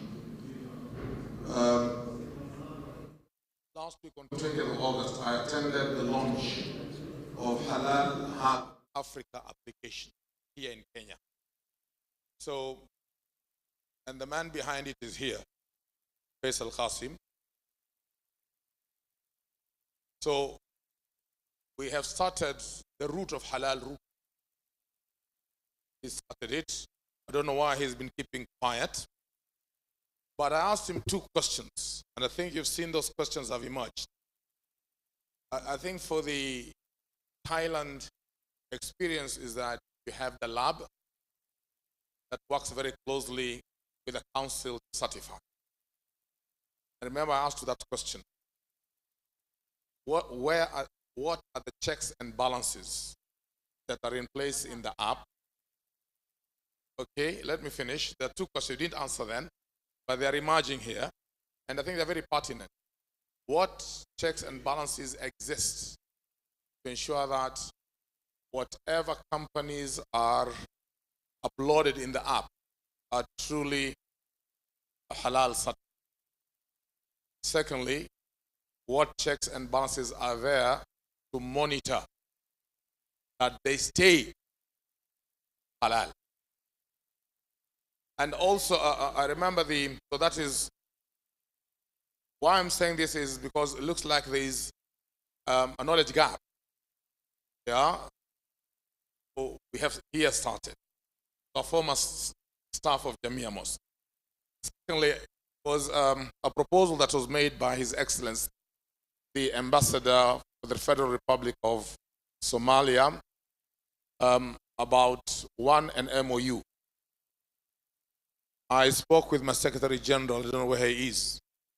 But as Jamia, we have also sister organizations. Today you're here, transfer of education.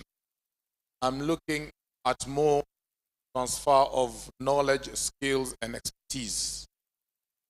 Yeah, and it's an offering on behalf of Jamia that we are willing to commit 3 acres of land to setting up a halal science lab here in Kenya to possibly serve the whole of Africa. Okay.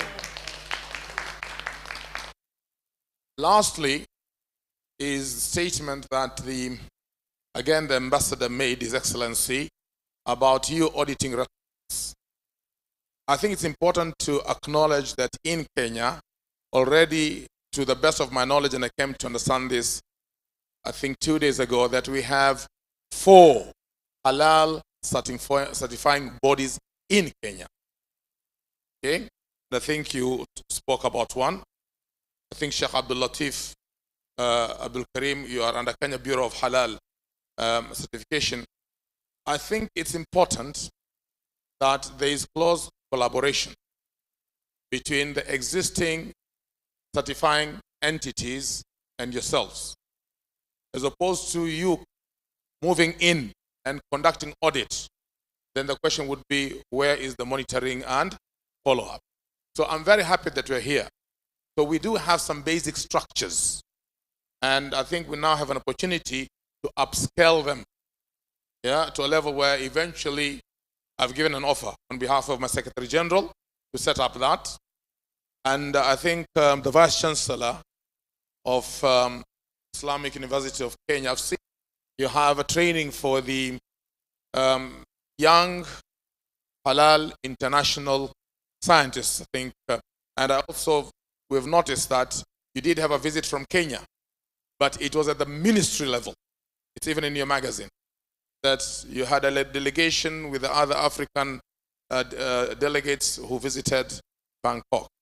Yeah, I think it would be more worthwhile to work with us. I think we have more in common for us to be able to propel this faster than it currently is. So thank you. Let me be just. One to the lady, then we can come to Faisal. Assalamu alaikum wa rahmatullah. My concerns is for Dr. Hamida. It's more of a concern than a question. I have 4 concerns about representation. I wanted to know what scientific methods and certification processes are mostly effective in ensuring halal readiness protein-based food. And I would like to know also what scientific methods to verify or use for the insect-driven protein that are insect-based protein permissible under halal standard? If yes, what scholarly consensus do we have to satisfy that? Thank you.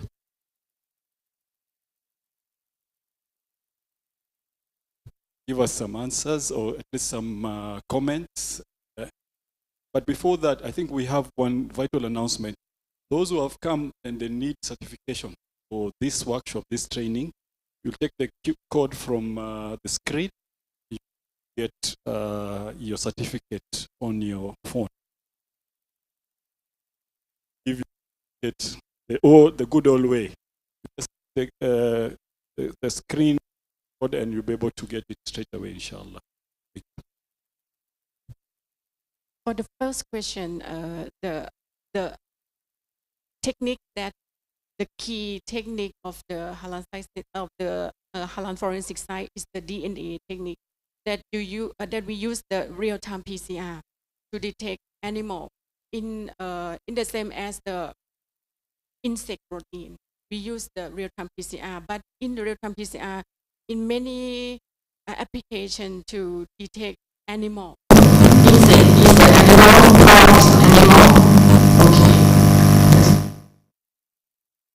And for the DNA-based technique is the cheapest of the instrument, cheapest. Then other technique such as GCFID or MS to detect the gelatin by chemical analysis with the protein.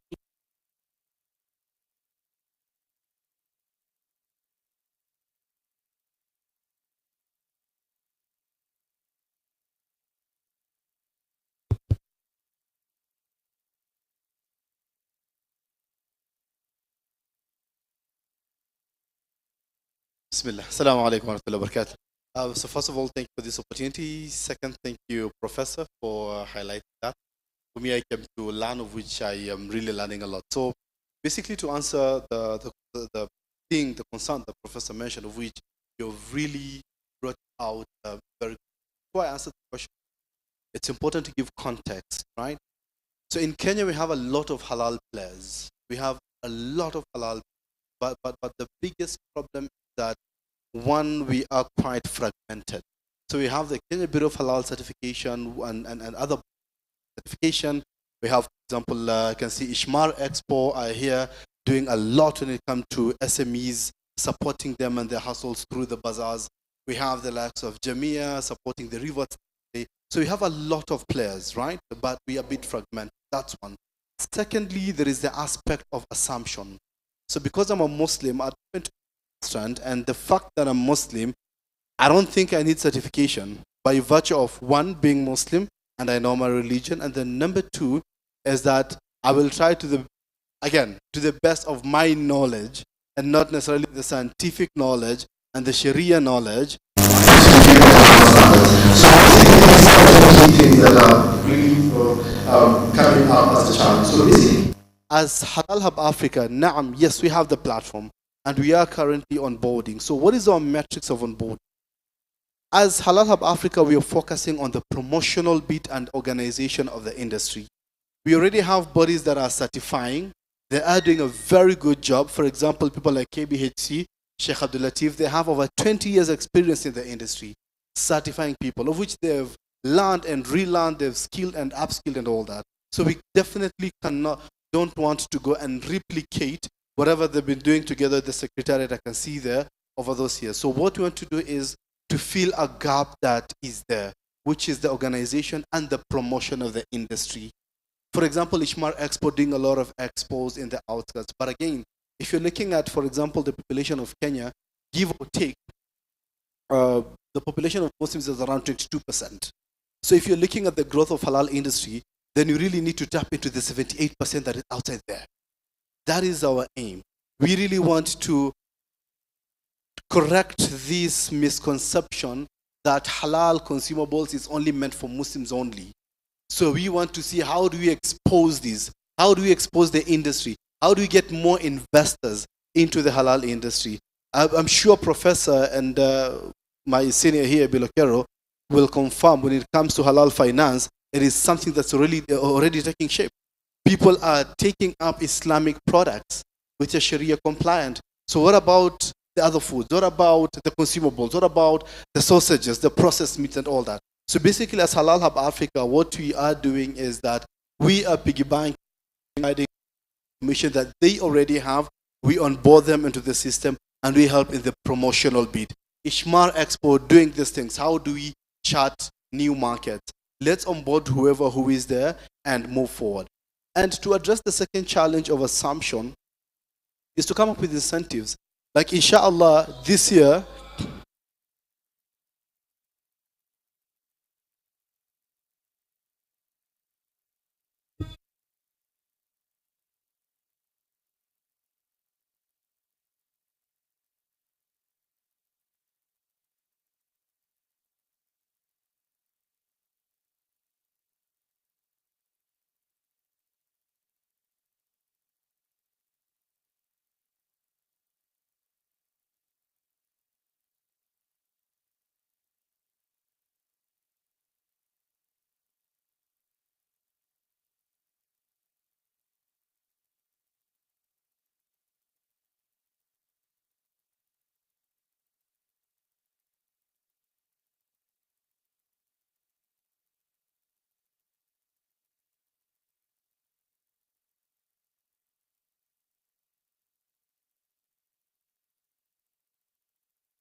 Bismillah ar-Rahman. Now, as I'm concluding very fast in a minute, so to address the second problem of assumption, the fact that I'm a Muslim, I don't see the need for certification, we, inshallah, for the first time, are organizing the first Kenya Halal Awards, 1st of November 2025 in Kenya. So, as we are growing into these Kenya Halal Awards, part of the requirement for you to even get nominated or win an award is if you have the certificate, as we are growing into that. But for starters, so as we get as many players, we're going to relax on some of these measures because, I mean, it's a process. We're just getting started and it's a journey, inshallah. So lastly, I think as Professor mentioned, partnership with you would really come in handy to see how we can learn from you, how we can develop, how we can better our application, inshallah, so that it can match what you guys have there. And also, if anything, we could exchange notes and we share data across so that then it becomes one global platform. Thank you. Right? Thank you so much. I have to give Sheikh one chance to raise an issue or a question or a concern or a comment. Assalamu alaikum warahmatullahi wabarakatuh. I am Sheikh Hussein Qasim from Kenya Bureau of Halal Certification. Honestly, I have in many events and a lot of questions do not actually, I don't get the proper answer. As you know, actually, the halal standards, these are technical documents. Last time when we were in Malaysia, I remember sitting with Maulana Abdul Wahab and Hafid Ahmad Mullah and also Sheikh from Australia. And Dr. Riaz was the one actually doing presentation, and he did agree with us. As also my learned friend, our Imam, Sheikh Jamaluddin Osman, did actually ask about the madhab. But for us scholars who are in halal certification, we do not have any problem when it comes to halal issues that are under Sharia. But usually technical issues are the ones that actually bring division, and they are actually not well attended to.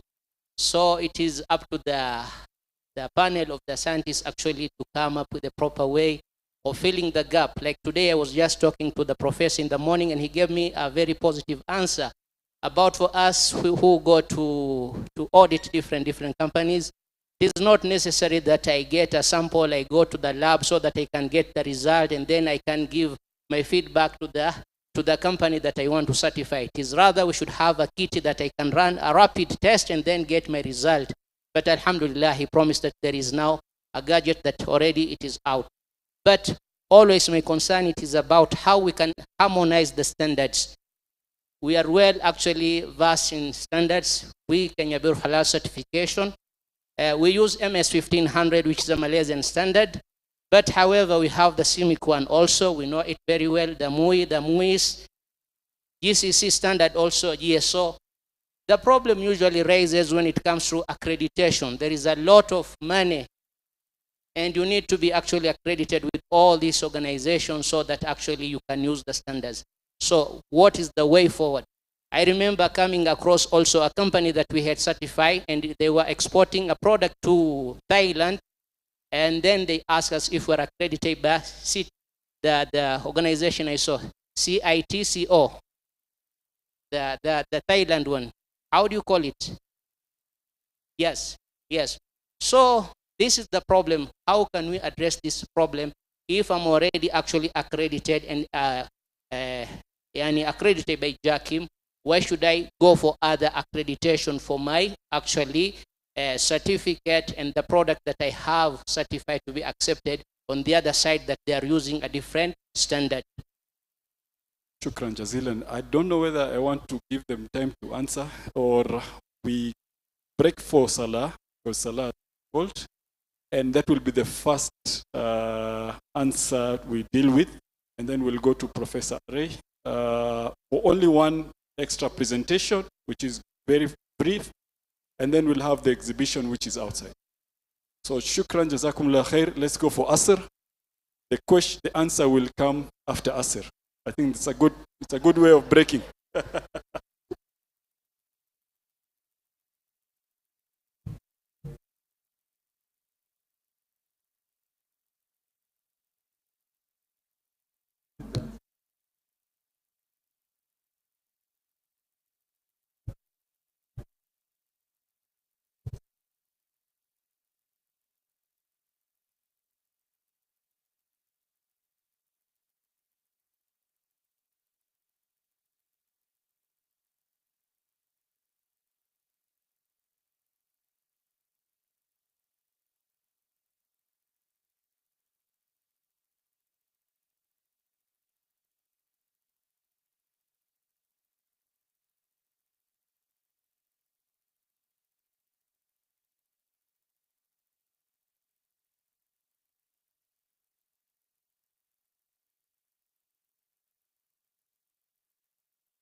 members, participants, we're encouraged to come in so that we don't waste a lot of time. Abdul Wahab, karibu. Al-Yusra, Abdul Wahab, ingia ndani. Not hearing. Aski. Anyway.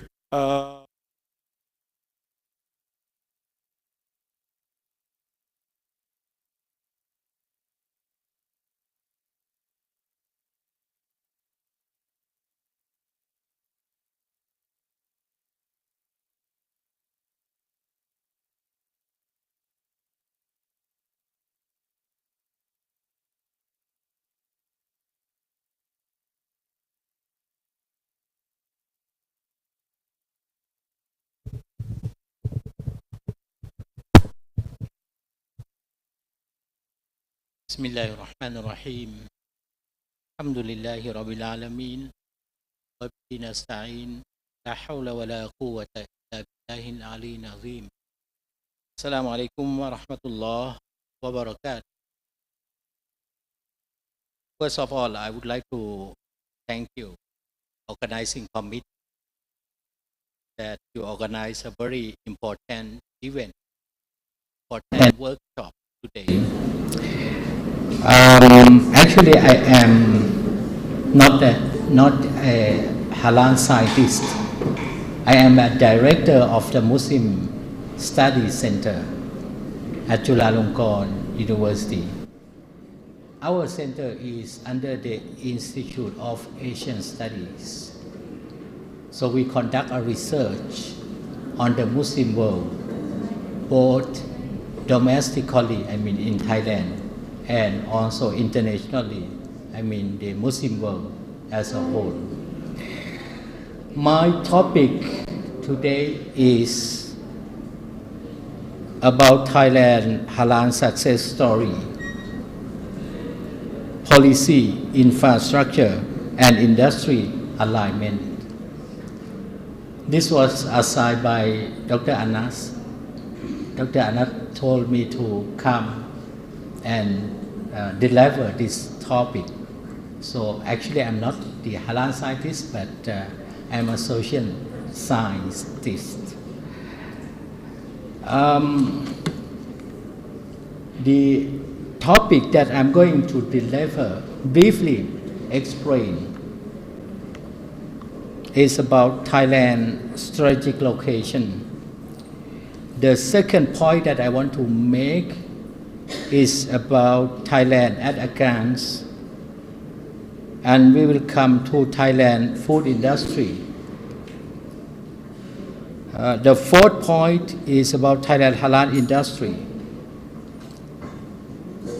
Next one is Halal standard of Thailand. And the other point is about Halal policy of Thailand. And of course, many already mentioned about Halal tourism, because we have Halal route that support the Halal tourism of Thailand. And also the main point that I'm going to briefly explain, is about Halal success story of Thailand. And the last one I just want to mention about the trade events. I'm not going to take much time, and I try to wrap up what has already been delivered since the morning, from Professor Vinay to Dr. Hamida, the director of Halal Science Center, to Dr. Najwa, and of course Dr. Anas has explained something just now. This is the map, and the map that shows Thailand is the world leading Halal hub. Strategic location of Thailand is in the center of Southeast Asia. Thailand is known as the key geographical gateway to one of the most populous regions in the world.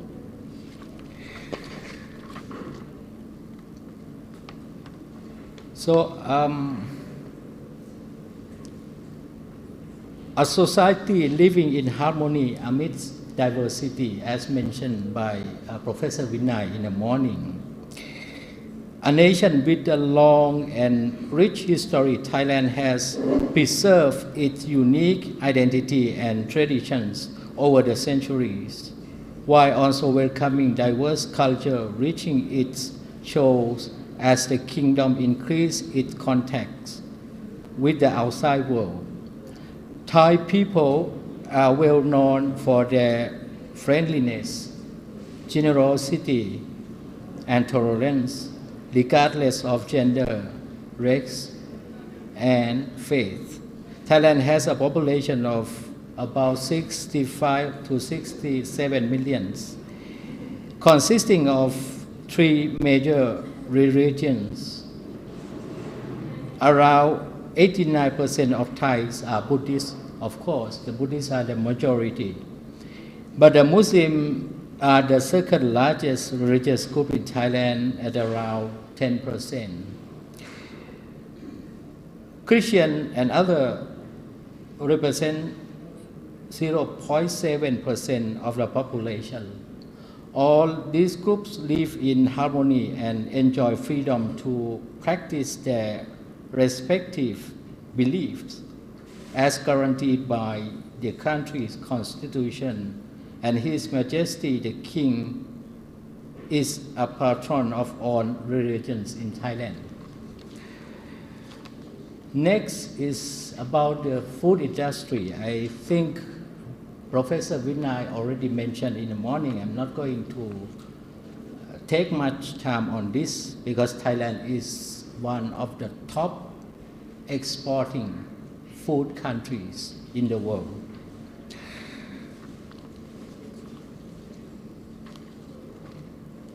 Next is about the halal industry. Thailand is one of the leading halal food producers. Our strength lay with the abundant agricultural raw materials for halal production. And Thailand is internationally accepted for food safety guaranteed by Codex Food Safety Standards and renowned for their scientific research to support the halal certification. We heard since morning about the Halal Science Center. Another point is about halal standard. The Central Islamic Council of Thailand, or CICOT, has authorized the formal approval for halal certificates and logos with support of the Halal Standard Institute of Thailand and the Halal Science Center, Chulalongkorn University, in maintaining standards of Thai halal products with the unique slogan, religion to certify and science to support for this science-based approach.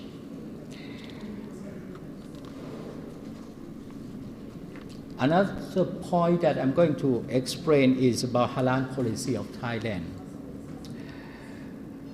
In line with the national policy for Thailand to be the kitchen of the world, halal food has become one of the key sectors. At present, Thailand ranks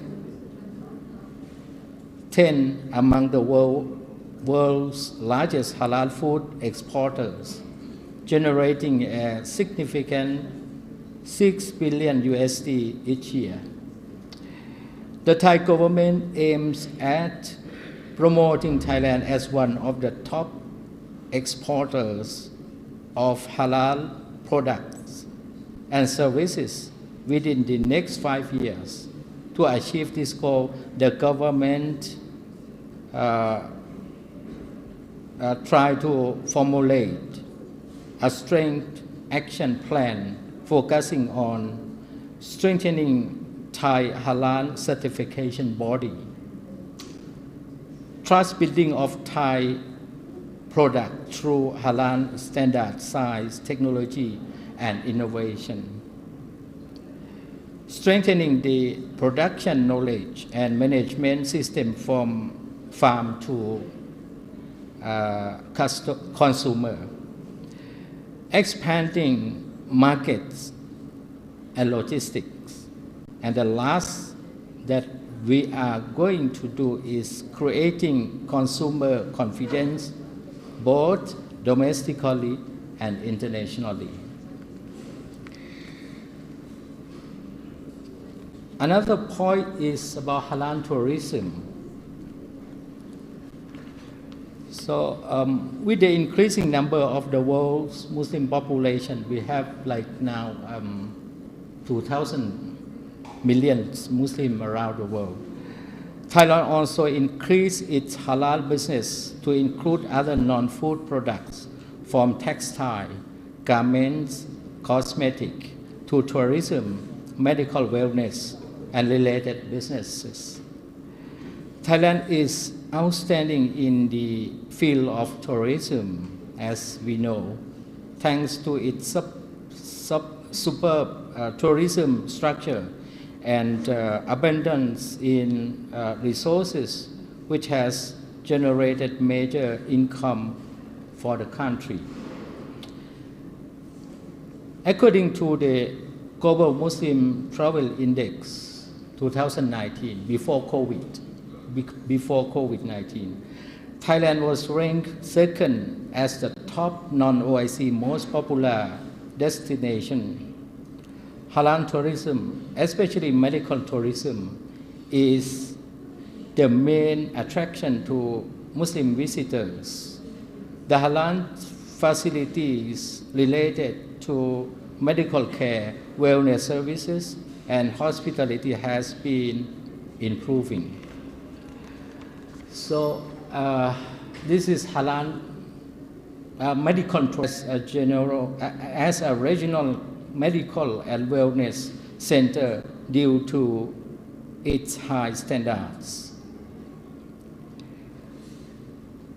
So this is our one of our strengths of our country. So we come to Thailand halal success. The factor that contribute to the halal success story of Thailand, number one, this point that I mentioned in my PowerPoint, I got it from Professor Vinay Dalan. I did conduct my research and I asked him about the success story of halal business and industry of Thailand, and he told me that one of the factor, very important factor, is about the origin of Thailand halal industry, because this is a collaboration between Muslim and non-Muslim Thai entrepreneurs. This is. I'm not going to go into details, because maybe if you want to know about this, maybe you can ask Professor Vinay during the final session. But the second point that I consider as the factor that contribute to our success in halal industry and business is about the accreditation rights granted exclusively to a single religious organization. Thailand is one of the few non-Muslim majority countries with a specific law supporting Muslim religious rights. Under the 1997 Islamic Organization Administration Act, Muslims participate in managing their own religious affairs, from local mosque committees to the election of Sheikhul Islam. or we call in Thai Chula Rajamundri. The law also designates the Central Islamic Council and Provincial Council as the sole authorities to certify halal products with one unified non-profit religious body, issuing halal certification and a single trusted logo. So you can see from the PowerPoint, this is our diamond halal logo. Thailand halal system is seen as credible and has become a model study by other countries. And the third factor that contributes to our success story is the widespread popularity of Thailand halal logo. So many already mentioned in the morning and in the last session. I'm not going to go into detail, and if you want my PowerPoint, you can ask from the organizing committee. The fourth is about the separating certification bodies from inspection bodies. This is important, and this Thailand will try to do it. Thailand halal strategy has been shaped by its global kitchen of the world, as already mentioned, aiming to boost food export, recognizing its strength in food production but weakness as a non-Muslim country. Thailand established the Halal Standard Institute of Thailand in 2003 to build credibility in Muslim markets. This creates a dual system separating roles. I mean, the Central Islamic Committee and Provincial Islamic Committee act as the Halal accreditation body, while the Halal Standard Institutes serve as the Halal certification body, aligning with international standard. And the last factor that contributing to our success is about the birthplace of halal science in the world. And of course, we already talk of the success story of Halal Science Center in Chulalongkorn University. We are the first Halal Science Center in the world. So that is why this is a reason why we succeed in our halal industry and business. So my last point is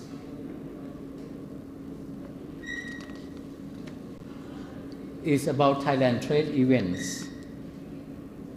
Since 2014, Thailand has organized an international symposium, Thailand Halal Assembly, the academic conference and international Halal Expo jointly organized by the Halal Science Center. And of course, Central Islamic Council of Thailand and the Halal Standard Institute of Thailand. The objective of the event is to showcase Thailand's potential in halal industry and to build network among private sectors, including halal SME and startup.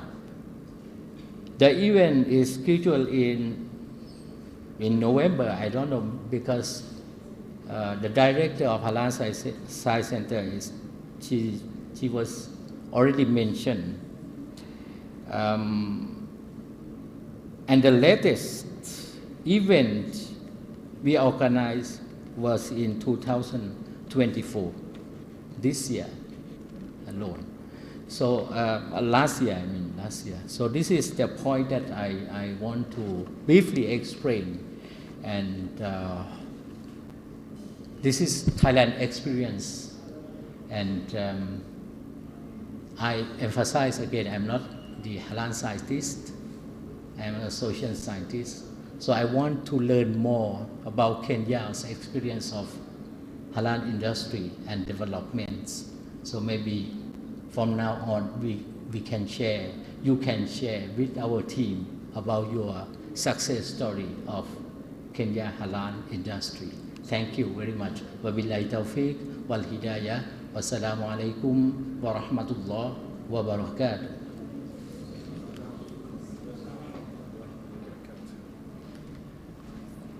Thank you very much, Professor Arey.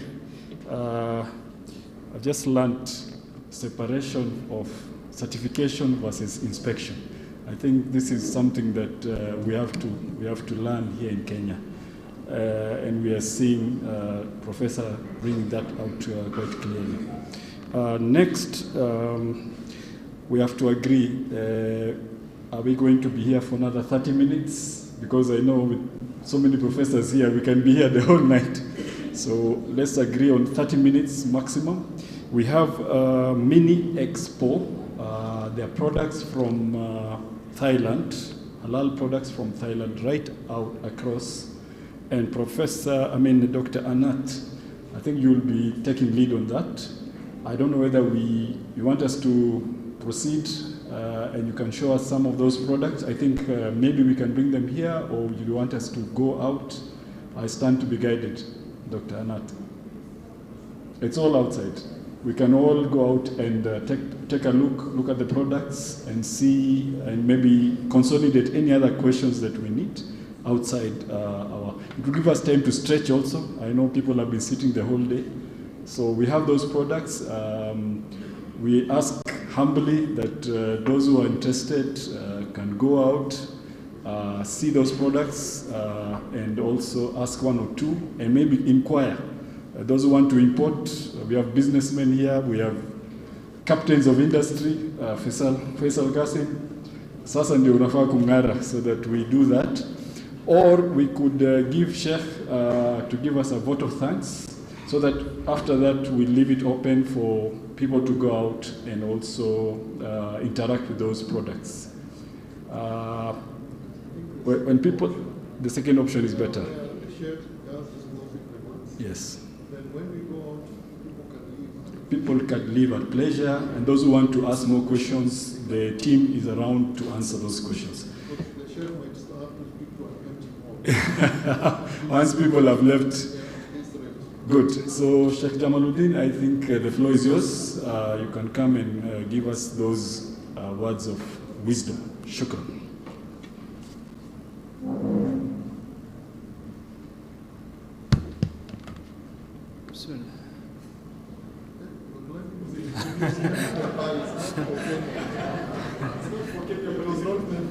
Oh, it was not meant for me. Astaghfirullah to Willie. I'll use this. Assalamu alaikum wa rahmatullahi wa barakatuh. Alhamdulillah wa thana'u lillah wa salatu wa salam ala rasulullah ma ba'd. What an insightful and productive day it has been. We began this journey with a simple question: what is the value of halal? And over the course of this event, we have deconstructed that question, and we built a formidable answer piece by piece. We have learned that halal certification is far more than a religious compliance, marker. It is, as our esteemed speakers, may Allah reward them, so eloquently put it, it is a promise of purity and piety of the faithful.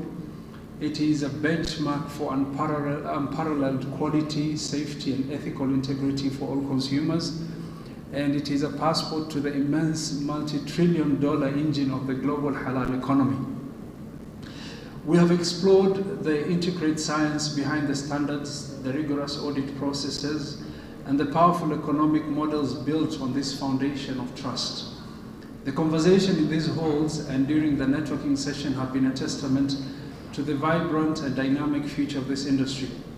The ideas exchanged here today are not meant to stay within these walls. They are a call of action, a call for businesses to see certification not as a cost, but as a critical investment in market access and brand trust. And also consumers to recognize halal logo as a universal symbol of conscious consumptions, and regulators to continue harmonizing standards, fostering an environment where integrity and quality are the default. As we now prepare to bring this session to a close, the path forward is very clear to all of us. It is a path of collaboration, innovation, and unwavering commitment to the principles of halal and tayyib.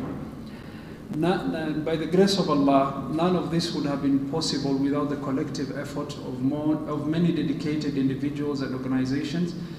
It is now my esteemed privilege to extend a heartfelt vote of thanks.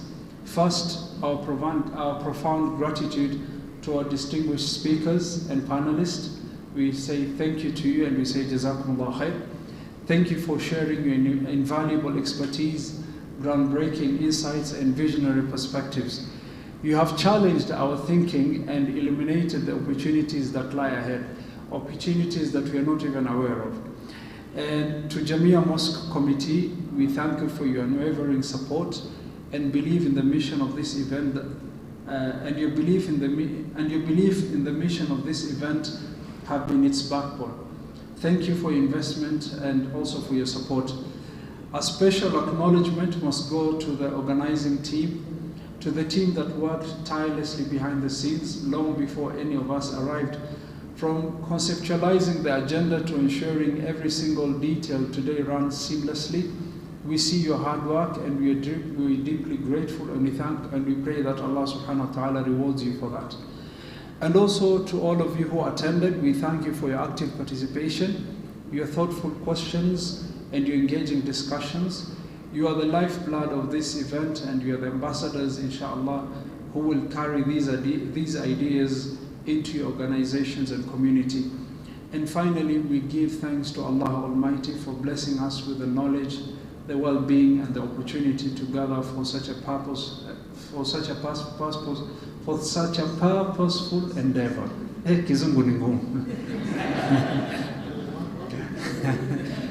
On behalf of Jamia Mosque Committee, we finally close this session, and we thank you all for the attendance. We wish you a safe journey home, inshallah, and we look forward to seeing you again, even stronger and more connected at the next gathering, inshallah. Thank you all for attending. Shukran wa jazakumullahu khairan. Ahsan. Purposefully. Ahsan. Jazakumullah khairan.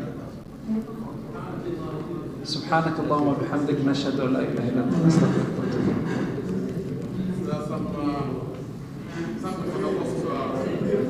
نعم. Our professor has something to say. But this is, you have the vice chairman with you.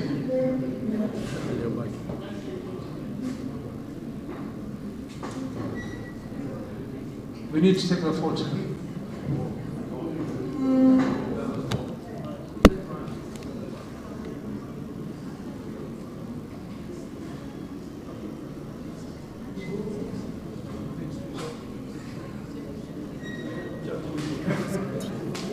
The beacon for the nation.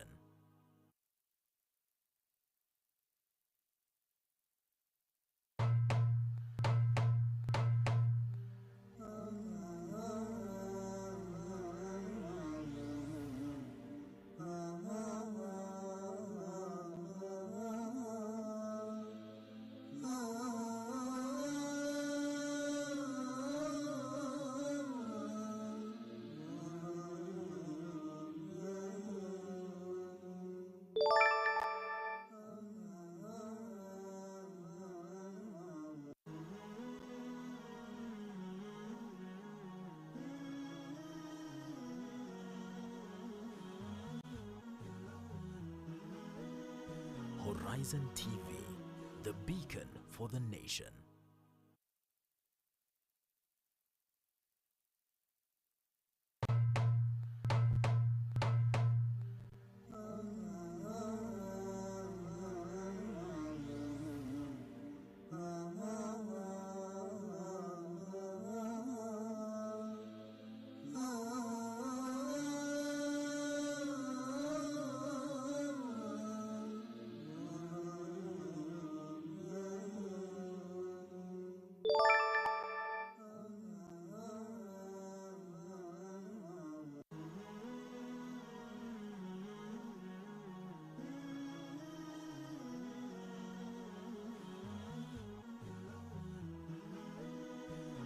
Horizon TV, the beacon for the nation.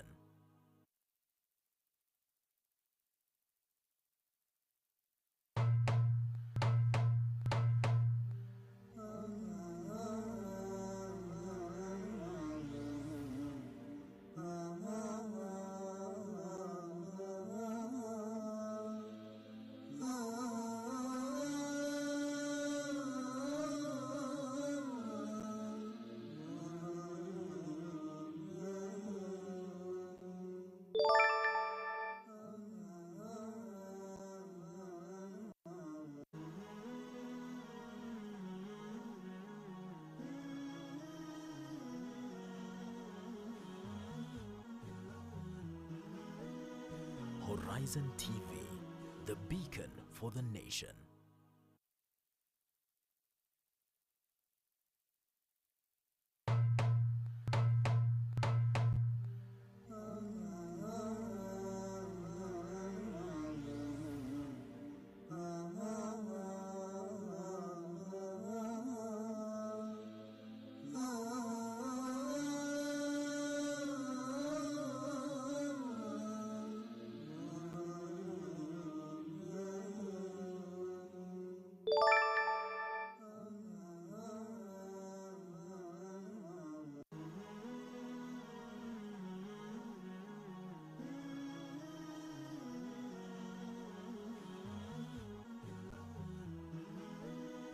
Horizon TV, the beacon for the nation.